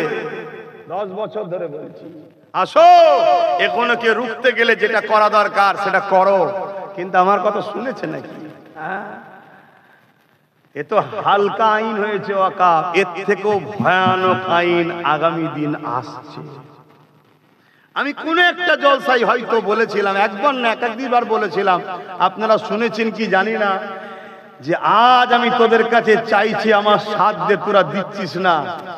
একদিন তোদের সাথ দিবার ইচ্ছা যাবে, কিন্তু তোদের ভোটের আর দাম থাকবে না। বলেছিলাম না বলিনি? আগামী দিন আসছে, খুব শিগগিরই তোমরা শুনতে পাবে। কি? ভারতে মুসলমান থাকবে কিন্তু ভোট দিতে পারবে না। আর ভোট যখন দিতে পারবে না তার মানে আর কোন জায়গায় মুসলমান ক্যান্ডিডেট হতে। আর ওই সময় দেখবে আজকে যে মুসলমান নেতাগুলো, মুসলমান MLA মন্ত্রী, মুসলমান যারা নামধারী রয়েছে, শুনছেন না শোনেন নে, এসব 2 নম্বর গুলো দেখবেন ঝুপঝাপ ঝুপঝাপ করে লাভ মারছে। কি? আমি ইসলাম ছেড়ে দিলাম, আমি ইসলাম ছেড়ে দিলাম, আমি ইসলাম ছেড়ে দিলাম। আল্লাহকে সাক্ষী রেখে বলছি না কেউ মুসলমান নয়, এরা কেউ মুসলমান নয়। এরা মুসলমান সেজে আছে শুধুমাত্র তোমাকে আমাকে ধোঁকা দেবে বলে, তোমাকে আমাকে ধোঁকা দেবে বলে। কারণ তোমার আমার একটা অংশ আছে না নাই? তোমার আমার অংশটা যদি অরিজিনাল মুসলমানের হাতে পড়ে যায়, যেমন একটার হাতে পড়েছে, সব বেটা জব্দ হচ্ছে এখন। শুনছেন না শোনেন? হ্যাঁ, নবী বংশের আওলাদ, কুরাইশ বংশের ছেলে। নবী বলেছে কুরাইশের নেতৃত্ব মানো। পীরজাদা নওশাদ সিদ্দিকী একটাই সবাইকে সাইজ করে রেখেছে, কিন্তু ওর সাথে যদি আরো গোটা 40 হয়ে যায়। কথা বুঝছেন না? বোঝেন না? কারো অসুবিধা হচ্ছে নাকি? না কারো মাথায় এই ভূত কামড়াচ্ছে যে হুজুর এসব কথা জলসাই বলছেন কেন? আমাকে বলার আগে ওই সকল শয়তানগুলোকে বলবি যারা রাজনীতির নামে আমার মসজিদ মাদ্রাসার মধ্যে ঢুকতে চাইছে, ওদেরকে আগে বল রাজনীতি রাষ্ট্র সেবা, রাষ্ট্রবাসীর সেবার মধ্যে রাখ, এর বাইরে যাস না, তাহলে আমি এখান থেকে অন্য কথা বলবো না। শুনছেন তো নাকি? তুই ক্ষমতার জোরে আমার ওয়াকফ জায়গায় পার্টি অফিস করবি, তুই ক্ষমতার জোরে আমার মুসলিম বেটিকে হিজাব করে যাওয়ার জন্য পরীক্ষায় বসতে দিবি না। গত পরশু হয়েছে এই বাংলায়, জানেন না? জানেন না? আবার কিছু মুসলমানদের নেতা আছে, তারা শুধু উত্তরপ্রদেশে কিছু হলে এখানে আন্দোলন করে আর গাল দেয়। শুনছেন না শোনেন? উত্তরপ্রদেশে কিছু হলে এখানে আন্দোলন করে। ওই 2 নম্বর মৌলী সাহেব, মোল্লা সাহেব গুলোকে জিজ্ঞেস করা দরকার নাই, আজকে আমার বাংলায় যখন হিজাবের বিরুদ্ধে কথা হচ্ছে তোর আন্দোলন করি। কি গো, কথা বলছেন না? দরকার দরকার আছে না? নাই? অন্যায় অন্যায়, সে যেখানেই হোক, সে যাই করুক, কিন্তু দুঃখের বিষয় না দালালি করা হচ্ছে, দালালি। তো যাক, তাহলে এই যে একটা ভাগ আছে, ভাগটা যদি অরিজিনাল মুসলমানের হাতে চলে যায়, তাহলে এই যে মুসলমানদের ঘরে বলা হলো দিল্লি চলে যাও, এটা বলতে পারতো? এক কথা বলছেন না কেন?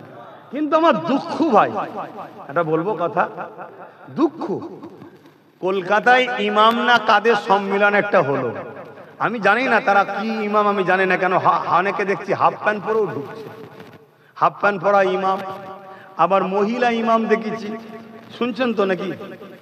তা এটা কাদের সমাবেশ আমি জানি না, কিন্তু হেডিংয়ে দেখেছিলাম ইমামদের নাকি এটা কি সম্মেলন। তা ইমামদের সামনে রাজ্যের সিএম বলছে দিল্লি গিয়ে আন্দোলন করো, এখানে নয়।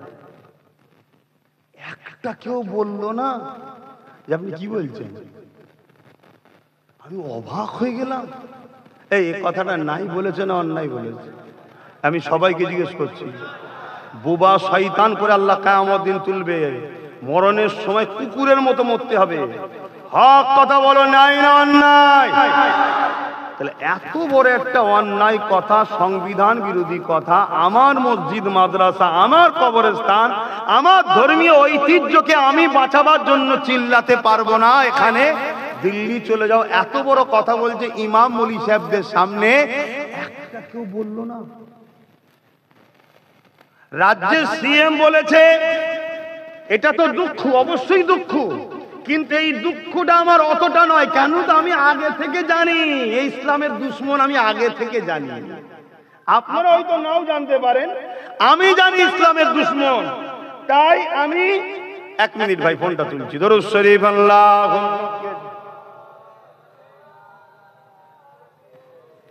আচ্ছা ঠিক আছে, আল্লাহ। আমি ফোন তুলতাম না, প্রথমে ফোন আমার পরিবার করেছে, আমি কিন্তু তুলিনি, কিন্তু এই ফোনটা নওশাদ করেছে তাই তুললাম। কেন ওর দিকে আমার মন পড়ে থাকে কোথায় কিছু হলো নাকি, ওই জন্য ও ফোন করলে আমি যেখানেই থাকি ফোন আমি তুলি। কথা বুঝে আসছে? কেন আমি ওর সাথে জান মাল দিয়ে আছে, এটা মনে রাখবেন। কথা বুঝে আসছে না? না শুধু ভাই হিসাবে নয়, ও গরিবদের ঘরে, গরিবদের দরদিও, গরিবদের জন্য কাজ করছে। সে মুসলমান হোক, হিন্দু হোক, আদিবাসী হোক, সাঁওতাল হোক, বাগদি হোক, গরিবদের কাজ করছে। এই কাজটা আমার ভালো লাগে। যেদিন ও দেখবো ভুল করছে, ওর ফোন তো তোলা দূরের কথা, ও সব থেকে বড় দুশ্মন আমি হব। শুনছেন না শোনেন নে? হ্যাঁ, মায়ের পেটের ভাই তো কি হয়েছে, ইসলাম তোমার থেকে আগে আমার কাছে, নবী তোমার থেকে আগে আমার কাছে। তুমি মানুষের উপরে জুলুম করবে, তোমার মতন ভাইয়ের প্রয়োজন আমার নাই। তাহলে ভেবে দেখো আমি কত নীতিতে মজবুত, বুঝতে পারছো? আমি যে কথা বলছিলাম কি, যে একটা কেউ বললো না যে আপনি কি বলছেন, আচ্ছা ভালোবেসেই বল, আদর করেই বল, সম্মান দিয়েই বল। কথা বুঝে আসছে? হায় হায় হায় হায়। তাহলে মুসলমান আমরা ধ্বংস হব না তো কারা হব? কথা বলো। তবে আল্লাহকে সাক্ষী রেখে বলছে, আমি যদি থাকতাম মাইকেল নিতাম, একদম পারফেক্ট কথা বলছে, মাইকেল নিতাম। কি হয়েছে? হ্যাঁ, জনগণ থেকে মাথায় বসিয়েছে, এমন কিছু নয় যে দেশের ওপরে, সংবিধানের উপরে নাকি। সংবিধান বলেছে তুমি তোমার আওয়াজ তুলবে, তা আপনি কে আমার আওয়াজ লুকাবে?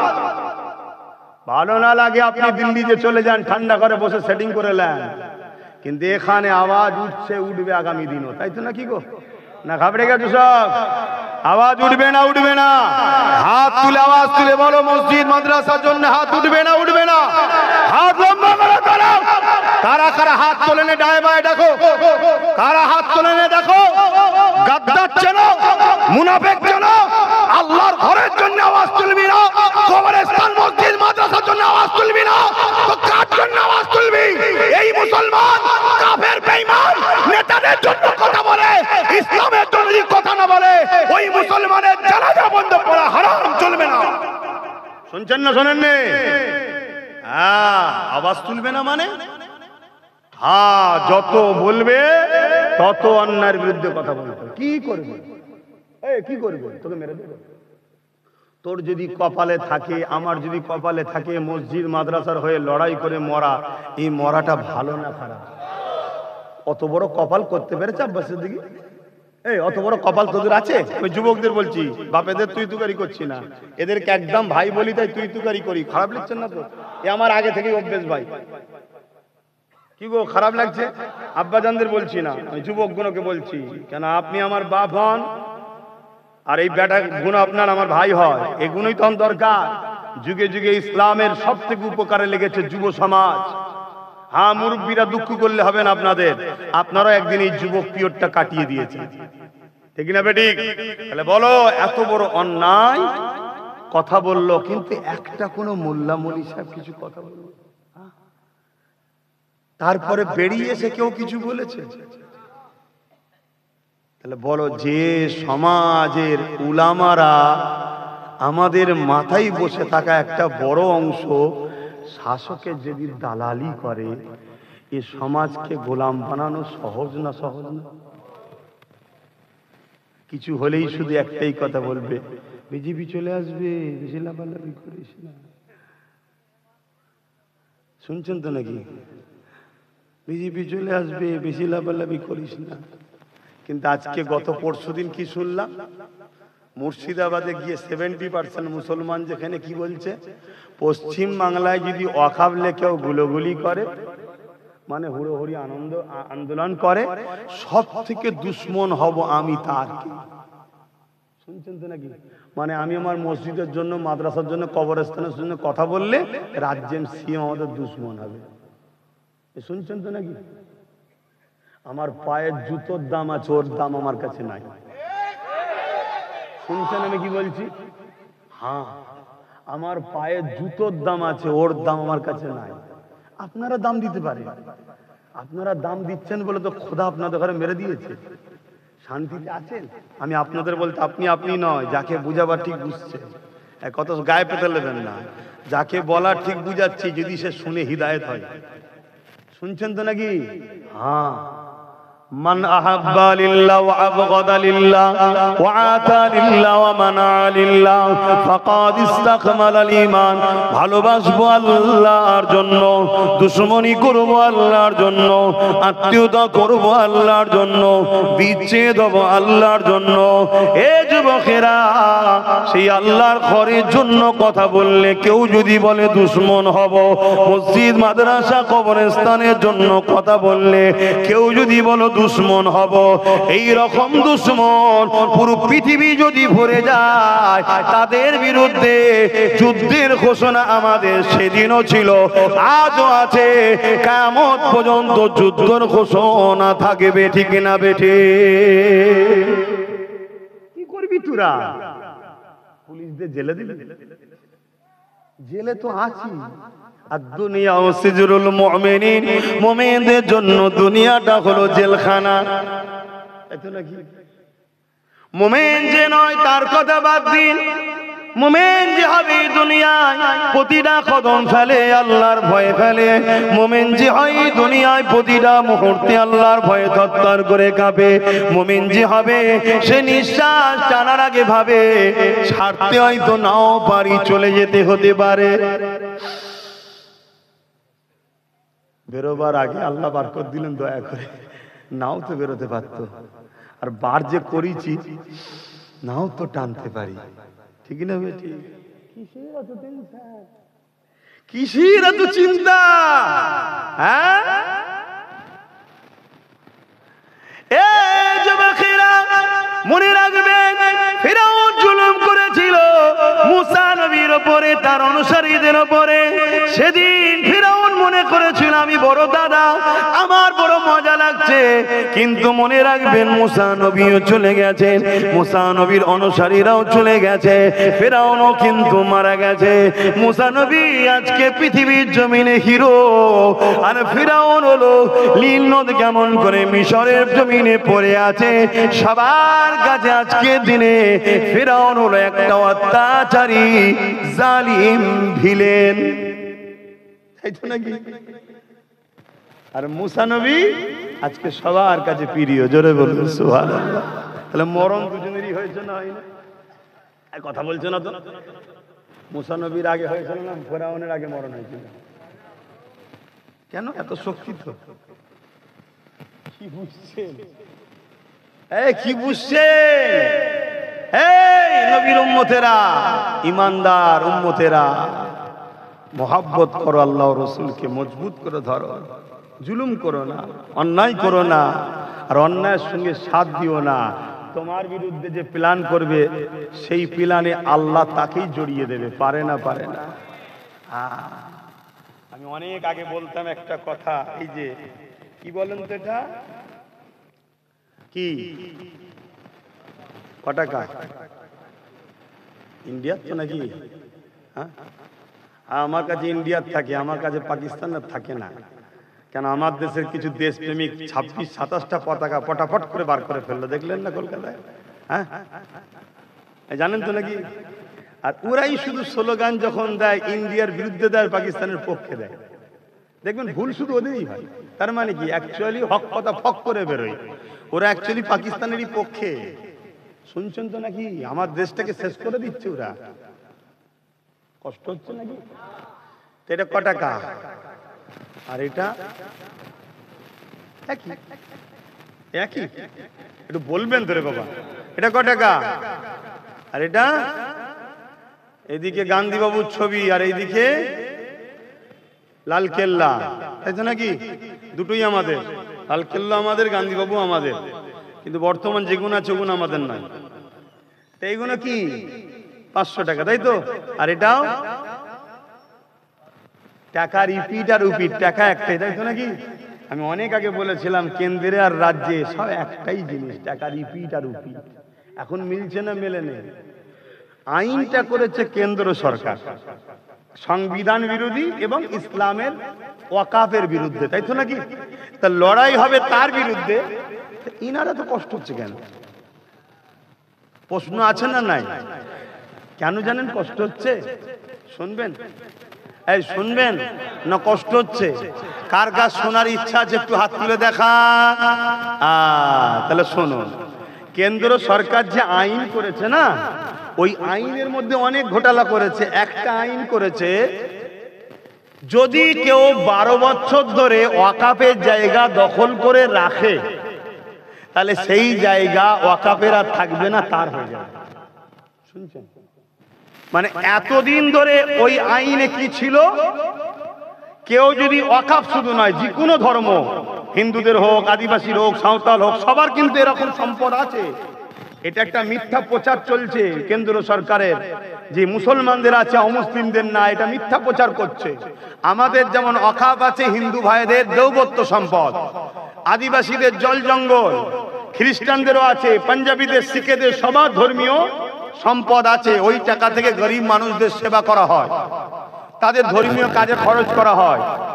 তা এই প্রত্যেকটা ট্রাস্টেরই আইনে আছে কি, সংবিধানে আছে কি, যদি কেউ কারো ধর্মীয় স্থানের জায়গাকে দখল করে রাখে, 12 বছর হোক আর 30 বছর হোক বা 300 বছর হোক, ওই ট্রাস্ট বা ওই ধর্মের মানুষ যদি তাকে বলে উঠে যাও, তাহলে তাকে প্রশাসনকে তুলে দিতে হবে। শুনছেন তো নাকি? কেন, ধর্মের জিনিস দখল করতে কেউ পারবে না। এটা হিন্দু ভাইদের জন্য থাকবে, খ্রিস্টানদের থাকবে, সবার জন্য ঠিক থাকবে। শুধু মুসলমানদের বেলায় কেন্দ্র সরকার কি করছে, যে না, কেউ যদি 12 বছর বসে থাকে তাহলে ওটা আর ওয়াকাফ নিতে পারবে না, মসজিদ মাদ্রাসা নিতে পারবে না, যে থাকবে তার হয়ে যাবে। এই আইনটা রাজ্য সরকারের খুব পছন্দ হয়। যদি বলেন কেন? হ্যাঁ, আপনাদের পাশে হাড়ুয়াতে পীর আব্বাস আলী গোরাচাঁদ হুজুরের 900 বিঘে জায়গা আছে। কত বিঘে? তার মধ্যে থেকে রাউন্ড ফিগারে বলছি 3 বিঘে হয়তো হুজুরের এখন কাজে রয়েছে, বাকি 897 বিঘে জায়গা রাজ্যের সরকারের নেতা চামচা মন্ত্রীরা সব লুটে রেখেছে। তাহলে এটা যদি 12 বছর লুটা থাকে, সব নিজের হয়ে যাবে তো নাকি? এটা তো কেন্দ্র সরকার চাইছে। এ তো দেখছে ভালো আইন করছে, তো তাই মুখে বলি হতে দেব না, বাস্তবে আন্দোলন করতে। কেন, পশ্চিম বাংলায় 40% মুসলমান আছে। কত পার্সেন্ট? আরে রাখ না, কে কি মাতাল, 40%। আমরা সেই ঘরের ছেলে। আমার দাদার হাতে হাত দিয়ে বসিরহাটের বড় মাওলানা 3 দিন ইসাল সাহেব কত লোক হয়েছিল দেখতে পেয়ে গিয়েছিল। সেই ঘরের ছেলে, সাহস নিয়ে বলছি, বিশ্বাস করো, পশ্চিম বাংলায় 40% প্লাস মুসলমান আছে। শুনছেন না শোনেন নে? হ্যাঁ, 2011 বলেছিল 33%। 2011 সেন্সার কত বলেছিল? 33, আর এখনো কি তো শুনেছি ইহুদিদের নাকি হওয়া বন্ধ হয়ে গেছে।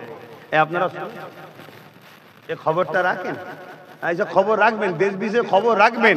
শুধু মসজিদে গিয়ে আল্লাহ আল্লাহ করার নাম ইসলাম নয় রে বাবা। আল্লাহ বলেছে নাকি শুধু মসজিদে এসে আমার কাছে শুধু আল্লাহ আল্লাহ করার কিছু করবি না? এটা বলেছে? পুরো দুনিয়াকে ট্যাকেল করতে হবে, সব কিছু দেখতে হবে। আজকে ইহুদিরা সারা দুনিয়াকে জ্বালাচ্ছে, জানেন তো নাকি? সব জায়গায় বোম মারছে, বিশেষ করে প্রায় 40-45 হাজার বাচ্চা মেরে ফেলেছে, শুনছেন? আর আমার আল্লাহ ইহুদিদের এমন জায়গায় বোম মেরেছে, একটা ছেলে হচ্ছে না, শুনছেন তো নাকি? ছেলে হতে গেলে একটা জিনিস দরকার, তো স্পাম, বেশি খুলে বলতে পারবো না। পুরুষদের এবং নারীদের উভয়ের মিলনে একটা বাচ্চা হয় মায়ের পেটে, জানেন তো নাকি? জানেন তো? সেই জায়গায় ইহুদিদের ওইটা তৈরি হচ্ছে না, এটা খোদার মা, শুনছেন তো নাকি? তা আপনাদেরও কি এই সমস্যা নাকি? 11 বছরে শুনে 11 শুনেছিলাম,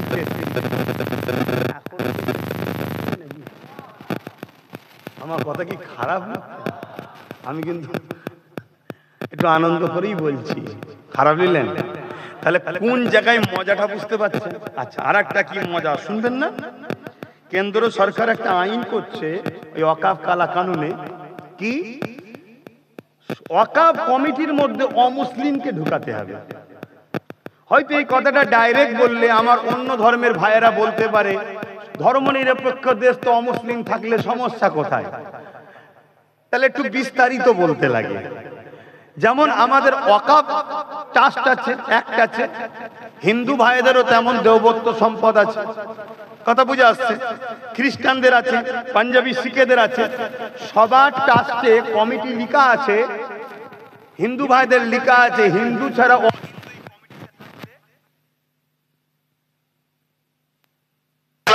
করলো সেও থাকতে। তাহলে এটা কি তারা ভুল লিখেছে? লিখেছে, তাদের ধর্মীয় ব্যাপার তো রে বাবা, ধর্মীয় জিনিসে অন্য ধর্মের লোক থেকে কি করবে? আজকে পুরী মন্দিরের ট্রাস্ট আছে, কি বলে কেদারনাথ, আরো কত সব মন্দির হিন্দু ভাইদের আছে, তাদের সব ট্রাস্টে এরকম লেখা আছে যে হিন্দু ছাড়া অহিন্দু ঢুকতে, বলুন বলুন, যদি ঘুম পাই বলুন, ছোট দিচ্ছি, থাকতে পারবে না। ঠিক খ্রিস্টানদেরও লেখা আছে খ্রিস্টান ছাড়া অখ্রিস্টান থাকতে, আদিবাসীদের সবার ট্রাস্ট আছে। ঠিক ইসলাম মুসলমানদেরও লেখা ছিল ওয়াকাফ বোর্ডেতে মুসলমান ছাড়া অমুসলিম থাকতে। সবারটাও যেমন ঠিক আমারটাও তেমন ঠিক হয় উচিত তো নাকি? হ্যাঁ, কিন্তু কেন্দ্র সরকার কি করছে 2025 অ্যাক্টে সবারটা ঠিক আছে, অহিন্দু অখ্রিস্টান ঢুকতে পারবে না, সব ঠিক আছে, শুধু মুসলমানদের ওয়াকাফ বোর্ডে কেন্দ্র সরকার বলছে অমুসলিম ঢুকাতে হবে। অ্যাকচুয়ালি কেন্দ্র সরকারের লোক ঢুকাবে ঝেড়ে ঝেড়ে খাবার জন্য, উদ্দেশ্য এটা, কথা বুঝে আসছে? তো যাক, অহিন্দু ঢুকাতে অমুসলিম ঢুকাতে হবে, এটা কেন্দ্র সরকার তৈরি করছে। সুপ্রিম কোর্টে গিয়ে এটা আটকে গেছে, জানেন তো? রাজ্য সরকার দেখছে এই বিলটা হলো তো লাভ হবে। কেন? 2024-এ পশ্চিম বাংলার সরকার অলরেডি 2 জন ওয়াকাফ বোর্ডে অমুসলিমকে ঢুকিয়ে দিয়েছে, শুনছেন তো নাকি? বিজেপি ঢুকাবার জন্য আইন করছে কেন্দ্র সরকার, এখনো ঢুকাতে ঢুকিয়ে। আমার রসুল তাই বলেছিলেন যে আমার উম্মত প্রকাশ্য দুশ্মন তোমাদের ক্ষতি করতে পারবে না, আমার ভয় হয় মুনাফিকরা না তোমার ক্ষতি করে দেয়। তা কেন্দ্রে যে বসে আছে আমাদের প্রকাশ্য দুশ্মন, এটা আমরা কেউ জানি না, কিন্তু ইনি তো ঘোমটা দিয়ে আমাদের মুনাফিক বন্ধু সেজে দুশ্মন। কিন্তু আপনারা চিনতে পারেন না, আমি কিন্তু অনেক আগে থেকে চিনি। যেদিন ঘোমটা দিচ্ছে সেদিনই বুঝেছি নাটক করছে। আর না হয় মসজিদে ঢুকে পড়লে কেন হুড়মুড় করে? এই মসজিদে ঢুকে যায়, কথা বলুন। ঈদের নামাজে আপনাদের মা বোনরা যায়, কেন যায় না? ধর্ম আপনার মা বোন যাবে না কেন? না, ইসলামে নিষেধ আছে। কিন্তু উনি দেখুন কলকাতার রেড হাজির, যায় না? যায় না। তো উনি নাই অমুসলিম বলবেন, জানে না, তাহলে আমাদের মোল্লা মৌলী সাহেব কোনো কি করছে বলে না কেন এই সম্বন্ধে? শুনছেন না? শুনেন? তাহলে সব থেকে বড় আসামি কারা? সব থেকে বড় আসামি হচ্ছে আমার কওমের একদল দাড়িওয়ালা টুপিওয়ালা সেজে মোল্লা মলি সাহেব গাদ্দার, এরা হলো সব থেকে বড়। শুনছেন না শোনেননি? চিনবেন কি করে? চীনার ছোট্ট নমুনা বলে যায়, এরা বলে রাজনীতি করি না, কিন্তু নেতাদের সঙ্গে শুধু ফটো পাওয়া যায়। কথা শুনছে, মনটা খুব কষ্ট হলো নাকি? খুব ব্যথা হয়েছে? তাহলে আমার কথা এখন শেষ কথা, সেটা হলো এটাই, আমরা পশ্চিম বাংলায় আমাদের মসজিদ মাদ্রাসার জন্য কথা বলতে পারি না। যদি কেউ বলে দিল্লি চলে যাও, তাহলে আমাদের ঘরেও 26-এ তাকে বলতে হবে আপনিও দিল্লি যান। কে কে বলতে রাজি আছেন? আল্লাহকে সাক্ষী রেখে হাত তোলেন। আল্লাহকে সাক্ষী রেখে বলছেন তো? আল্লাহকে সাক্ষী রেখে হাত নামান। এটা মনে থাকবে, যদি কোনো মুসলমান এই মসজিদ মাদ্রাসা দুশ্মনকে সাপোর্ট করে, জানবেন ও মুসলমান নয়, মুসলিম সূরাতে মুনাফিক বেঈমান। শুনছেন তো নাকি? আমি বলে যাচ্ছি, কোন মুফতি, মৌলানা, পীর, পীরজাদা, আলেম, উলামা, কোন মায়ের বেটা যদি পারে আমার সামনে চ্যালেঞ্জের মোকাবেলায় আসো, এত বড় ইসলাম বিদ্বেষী কথা বলার পরে যদি ক্ষমা না চায়, এরপরও যদি কোন মুসলমান তার সাপোর্ট করে, সাথ দেয়, তার তোষামতি করে, ও মুসলিম সূরাতে বেঈমান, ও মুনাফিক। আর ওই মুনাফিকের যদি সাথ দেন, তাহলে মনে রাখবেন আল্লাহ ওই মুনাফিকের হাতেই তোমাদেরকে শেষ করবে। সূরা বাকারা, কোরআনের কথা বলছি, সূরা বাকারায় আল্লাহ বলছে, তোরা আমাকে আর আমার হাবিবকে ছেড়ে দিয়ে আমার ও আমার হাবিবের দুশমন যারা, তাদেরকে যদি তোরা নিয়ে উঠা বসা করিস, আমি আল্লাহ তাদের হাতে তোদেরকে মিটাবো। কথা মাথায় ঢুকছে? তাহলে আমি আপনাদের দুশমনি করছি না বাঁচাবার চেষ্টা করছি? এবার লিভার হয় নেবেন, না লিভার হয় মার তো আল্লাহর পক্ষ থেকেই হবে। আচ্ছা বলুন তো, এই যে গাছের পাতাগুলো আল্লাহর বিনা হুকুম ছাড়া লড়তে পারে? আচ্ছা ফেরাউন যে রাজা হয়েছিল খোদার হুকুম ছাড়া হয়েছিল? নমরুদ যে রাজা হয়েছিল খোদার হুকুম ছাড়া হয়েছিল? তাহলে আমার ভারতবর্ষে এত বিশাল দেশের প্রধানমন্ত্রী কে হবে, এটা খোদার বিনা হুকুমে হয়? জোরে বলেন না। তাহলে আল্লাহ ওই জালিমকে কেন করলেন? কথা বলেন। দুটো কারণ মনে রাখবেন, দুটো কারণ। একটা হলো মোমেনদের ইমানের পরীক্ষা নেবে আল্লাহ। এই দেখছেন না, ভয় করি না, হক কথা বলতে হবে, যে না বলি আল্লাহর কাছে ধরা পড়তে হবে। এটা হলো ইমানের পরীক্ষা। আর দেখবেন অনেকে বলে কি করা যাবে, কি হবে, কাজ বন্ধ করে দেবে, টোটো চালাতে দেবে না, এই হবে, ওই হবে, হ্যান হবে, বলে না বলে না? ইমান দুর্বল বাপ, ইমান দুর্বল। ইমানদারদের ইমান পরীক্ষার জন্য। আর দ্বিতীয় নম্বর, আল্লাহ জালিম শাসক বসায় মুনাফিকদেরকে সাইজ করার জন্য। কথা বুঝে আসছে? অতএব বাপ, হকের পক্ষে থাকো, হকের পক্ষে থাকো। আমি সংক্ষেপ করব, তার আগে আরেকবার বলে দিয়ে যাই, আমার রাসূলুল্লাহ দ্বীনের জন্য অনেকটা কষ্ট করেছে।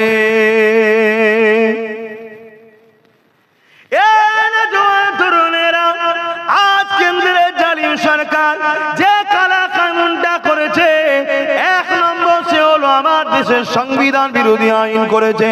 দ্বিতীয় নম্বর হলো আমার ইসলামের ঐতিহ্য মসজিদ, মাদ্রাসা, কবরস্থান, খানকার বিরোধী করেছে। এ আমার জীবনে জান থাকতে এটাকে কখনো মেনে নেওয়া যেতে পারে না। এর বিরোধী করা আমার ইমানি দায়িত্ব। কেন রাসূলুল্লাহ জানিয়ে দিয়েছে, অন্যায় দেখলে হাত দিয়ে রোখো, অন্যায় যদি হাত দিয়ে রুখতে না পারো, মুখ দিয়ে প্রতিবাদ করো, মুখ দিয়ে যদি না পারো, অন্যায়কে ঘৃণা করে দূরে সরে যাও। এ যুবকেরা, তরুণীরা, বাপেরা, আমরা হাত তুলতে পারবো না, কেননা আমাদের হাতের হাত পাওয়ার না, কিন্তু জবানে তো প্রতিবাদ করতে পারি, কেননা আমার সংবিধানও তো আমাকে রাইট দিয়েছে। এই মনে রাখবেন যে যত বড় ক্ষমতাশালী, প্রভাবশালী হোক না কেন, অন্যায়ের বিরুদ্ধে কথা বলা, অন্যায়ের বিরুদ্ধে কথা বলা, অন্যায়ের বিরুদ্ধে লড়াই করা, এবং মনে রাখবেন জালিম শাসকের বিরুদ্ধে কথা বলা আমার রাসূলুল্লাহর দ্বীনেতে, ইসলামেতে সব থেকে বড় জিহাদ। এই মনে রাখবে দুনিয়া দুদিনের, আজ আছেন কান্নায়, চলে যেতে হবে আল্লাহ পাকের ডাকেতে। কত বড় বড় দুনিয়ার ক্ষমতা এলো, আল্লাহ তাদেরকে মিটিয়ে দিয়েছে। ফিরাউন পৃথিবীর রাজা ছিল, আল্লাহ তাকে মিটিয়ে দিয়েছে। নমরুদ পৃথিবীর রাজা ছিল, আল্লাহর সঙ্গে যুদ্ধ পর্যন্ত করতে গিয়েছিল। আসমানের দিকে তীর নিক্ষেপ করেছিল, আল্লাহ পাক মাছের রক্ত লাগিয়ে দিয়েছিল। ফিরাউন বলে নমরুদ বলেছিল, এ নূহ, এ ইব্রাহিম, তোমার খোদাকে আমি মেরে ফেললাম, নাউজুবিল্লাহ। সেই নমরুদকে আল্লাহ পাক খোরা মশা দিয়ে মেরে দিয়েছে। মনে রাখবেন এই পৃথিবীর বুকে আর একটা আতঙ্কের নাম, যে নামটা হলো চেঙ্গিস খান। নাম আপনারা শুনেছেন। পুরো পৃথিবীকে দখল করতে চলেছিল, বাগদাদের জমিনে হামলা করে দিল, বাগদাদের মসজিদ গুলোকে ভাঙতে শুরু করলো, বাগদাদের মাদ্রাসার উপরে হামলা করে দিল, বাগদাদের লাইব্রেরি গুলোকে, কিতাব গুলোকে পুরাতে লাগলো। এক তারিখে চেঙ্গিস খান এমন সময় একটা মাদ্রাসায় হামলা করে দিল। ওই মাদ্রাসা 300 আলেম ছিল, তাদেরকে কাতার বন্দী করে দাঁড় করালো। 100 কাতার করলো। চেঙ্গিস খান তার জাল্লাদকে হুকুম করে দিল, এই আলেম গুলোর গর্দান উড়িয়ে দাও। প্রথম কাতারে যখন গর্দান উড়াতে লেগেছে, ওই কাতারের মধ্যে একজন বুজুর্গ বয়স্ক আলেমের দিন ছিল, তিনি দ্বিতীয় কাতারে চলে গেল। চেঙ্গিস খান দেখেছে, কিচ্ছু বলেনি। দ্বিতীয় কাতারে আবার যখন জাল্লাদ গর্দান উড়াতে লেগেছে, ওই আলেমের দিনটা তিনি তৃতীয় শেষ কাতারে চলে গেল। চেঙ্গিস খান ঘোড়ার পিঠে আগিয়ে আগিয়ে সে বলতে লেগেছে, এ আলেমের দিন, এবারে তুমি কোন কাতারে যাবে? প্রথম কাতার থেকে দ্বিতীয় কাতার, দ্বিতীয় কাতার থেকে তৃতীয় কাতার, এবারে তো আর কোনো কাতার নাই, আমি সবার তো গর্দান উড়িয়ে দেবো, এবারে তুমি কোথায় যাবে? আল্লাহ পাকের আলেম বান্দা আসমানের দিকে মুখটা তুলে বলেছিলেন, আল্লাহ আছে। আরো জোরে বলো,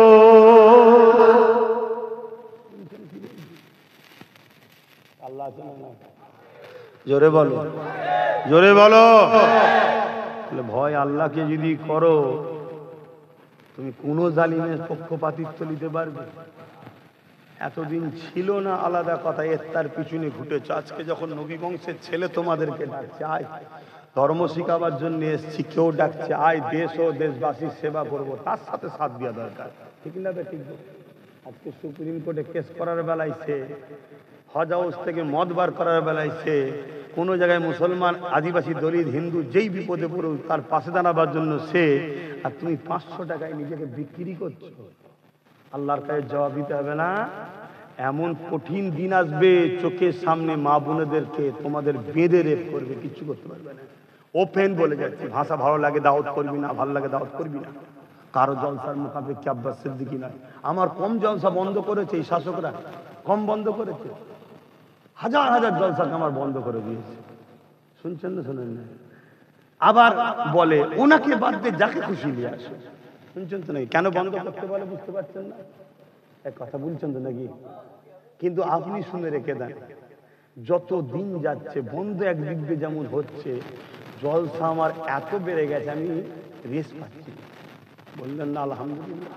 আপনাদের হিংসা হলো কি গো ভাইয়েরা? হিংসা হলো নাকি? আমি এতটুকু জানি, কোন জালিম যদি একটা দরজা বন্ধ করে, আমার আল্লাহ তিনি 1000টা দরজা খোলার ক্ষমতা রাখে। জোরে বলুন সুবহানাল্লাহ। তোর যদি কেউ টোটো বন্ধ করে দেয়, দোকান বন্ধ করে দেয়, কাজ বন্ধ করে দেয়, চাকরি বন্ধ করে দেয়, ঘাবড়াচ্ছিস কেন? আল্লাহ তো তিনি, এর থেকে হয়তো বড় জিনিস আল্লাহ তোর জন্য রেখেছে, এটা টেস্টের পরে দেবে। ঘাবড়াচ্ছ কেন? হ্যাঁ, তবে আলহামদুলিল্লাহ আমার প্রচুর ভাইরা তারা পরিবর্তন হচ্ছে। কেন এই দিল্লি চলে যায়, এই কথাটা ভালো নজরে লাইনে লোক শুনছেন না? শোনেন না? তবে যারা পরিবর্তন হচ্ছেন তাদের জন্য আমার একটা কথা আছে, পরিবর্তন হয়েই যেন এসে মাছের মাথা লোভে স্বপ্ন দেখবেন না, একটু ওয়েট করতে হবে। এসেই যদি বলেন আমাকে পদ দে, তাহলে সন্দেহ হবে, ঠিক না? ঠিক গো, একটু পরীক্ষা দিতে হবে যে আমি সত্যি পরিবর্তন হয়েছি। 2-5 বছর থাকো, একটু ঘষাঘষি করো, ঠিক না? ঠিক গো। আর নাই যদি মনে করো যে না তাহলে তো আমি নেই, তাহলে যেখানে আছো থাকো, খোদার গজবে একসাথে মরো জাহান্নামীর সাথে। আমার কথা বাপ স্পষ্ট, কেন আল্লাহ মুখ সিলাই করে পাঠায়নি, শুধু স্কুলে পাঠিয়েছে, আর বড় মতোই মুখ দিয়েছে, তাই না? কি যে বল বল বল, হক কথা বল, হক কথা বল। তুই কাকে ভয় করবি? আমি আল্লাহ, আমাকে ছাড়া পৃথিবীর কারো কোনো ক্ষমতা নেই তোর কিছু করতে পারে। যা কিছু হবে আমি আল্লাহ, আমার হুকুমে হবে। আর তুই যদি আমার হোস, আমি তোর জন্য যেটা করব তোর কল্যাণের জন্য করব। জোরে বলুন সুবহানাল্লাহ। আমার আল্লাহ যদি ইসলামের জন্য, কোরআনের জন্য লড়াই করতে গিয়ে আমার মৃত্যু দেয়, অবশ্যই আমার কল্যাণের জন্য আমার মালিক দেবে বেহিসাব জান্নাত পাবো। জোরে বলুন সুবহানাল্লাহ। এতে ঘাবড়াবার তো কিছু নেই, এতে কোনো ঘাবড়াবার কিচ্ছু নেই। আরে কত লোক মদ খেয়ে পুকুরে উল্টে মরে যাচ্ছে, কত লোক অ্যাক্সিডেন্ট করে ছেতরে যাচ্ছে, কত লোক কত রকম ভাবে মরছে। হ্যাঁ, আল্লাহ দ্বীনের জন্য, হকের জন্য, গরিবের জন্য, ইনসাফের জন্য, মানবতার জন্য, নিজের রাষ্ট্রের জন্য, নিজের রাষ্ট্রবাসীর জন্য, আল্লাহ সৃষ্টির জন্য কথা বলা, এটা সবার দ্বারাই সবাইকে আল্লাহ দেয় নাকি? হ্যাঁ, তোমরা বলতে যদি নাও পারো, ভাইজানের সাথ দিলে তো বলা হয়ে যাবে নাকি? কারা কারা সাথে আছে একটু হাত তুলে দেখাবে। পাক্কা কথা তো নাকি? হাত নামাও। আর একটা সাক্ষী নিচ্ছি, আমি প্রায় জায়গায় প্রচার করে দেখছি, আমি একটা ব্রিগেডে ডাকবার ঠিক করছি। আপনারা খবর পেলে একটু যাবেন। গাড়ি দাঁড়া, হাত তুলিনি আগে শোনো। গাড়ি ভাড়া দিতে পারবো না, কারণ আমার কাছে তোমাদের ওয়াকাফের ঝাড়া টাকা নেই। আমার কাছে তোমাদের ঝাড়া টাকা নেই বাপ, শুনছেন তো নাকি? আমি গাড়ি ভাড়াও দিতে পারবো না, খাওয়াও দিতে পারবো না, কিচ্ছু দিতে পারবো না। নিজের গাঁটের পয়সা, এমনকি পানিটাও সাথে নিয়ে যেতে হবে। কারা কারা এবারে আমার ডাকে যেতে রাজি আছেন একটু হাত তুলে দেখায়। এ হাত সত্য তো নাকি? এ হাত সত্য? আল্লাহ, এ হাত যদি সত্য হয়, এদের জানমাল হেফাজত করো, দুনিয়া একসাথে, পরকালে একসাথে জান্নাতে রেখো। বলুন আমিন। আরো জোরে বলুন আল্লাহুম্মা আমিন। হ্যাঁ, তবে দেখবেন আমার নামে এবার মিথ্যা না কেউ প্রচার করে যে আব্বাস সিদ্দিকী ডেকেছে। না, আমার ডাকলে সব খবর পাবে। আমার নম্বর আছে না নাই? আমার দেরি আছে, এখন নাই। আমি প্রচার করছি, আরো প্রচার করছি। আমি উত্তরবঙ্গ, দক্ষিণবঙ্গ সব জায়গায় প্রচার করছি, কারণ আমার টার্গেট যত কমই হোক 25 থেকে 30 লক্ষ লোকের একটা জমায়েত করবো। বলুন ইনশাআল্লাহ। তবে মা বোনেরা নয়, মা বোনেরা যাবে না। এই মা বোনে দিল্লি যেতে হবে নাকি? নাই লোক হবে না? আমার বাপ ভাইয়েরাই কম নাকি? মা বোন গেলে তো তাহলে তো 1 কোটি পার হয়ে যাবে। না, মা বোনরা যাবে না। তারা আমাদের সম্মানের জিনিস, ইজ্জতের জিনিস, আমাদের দামি জিনিস। তারা আমাদের আমানে থাকবে।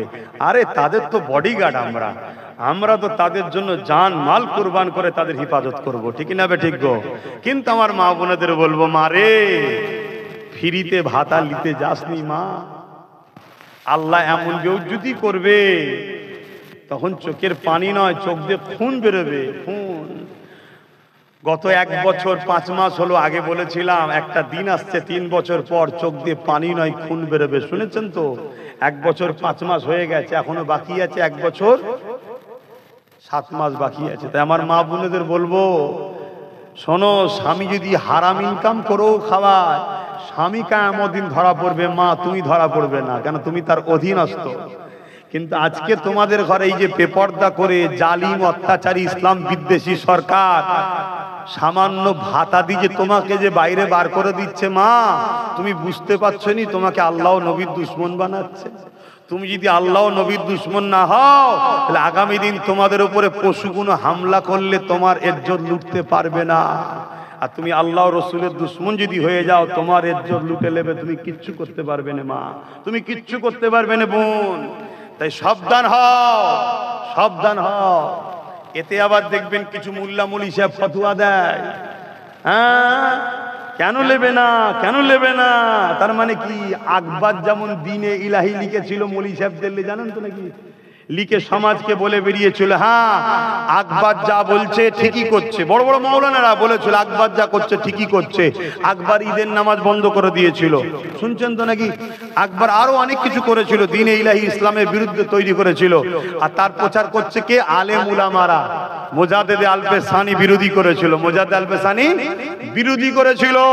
মুজাদ্দেদ আল-পেসানি যখন বিরোধী করেছে, মুজাদ্দেদ আল-পেসানিকে জোর করে আকবর জেলে ভরে দিয়েছিল। শুনছেন?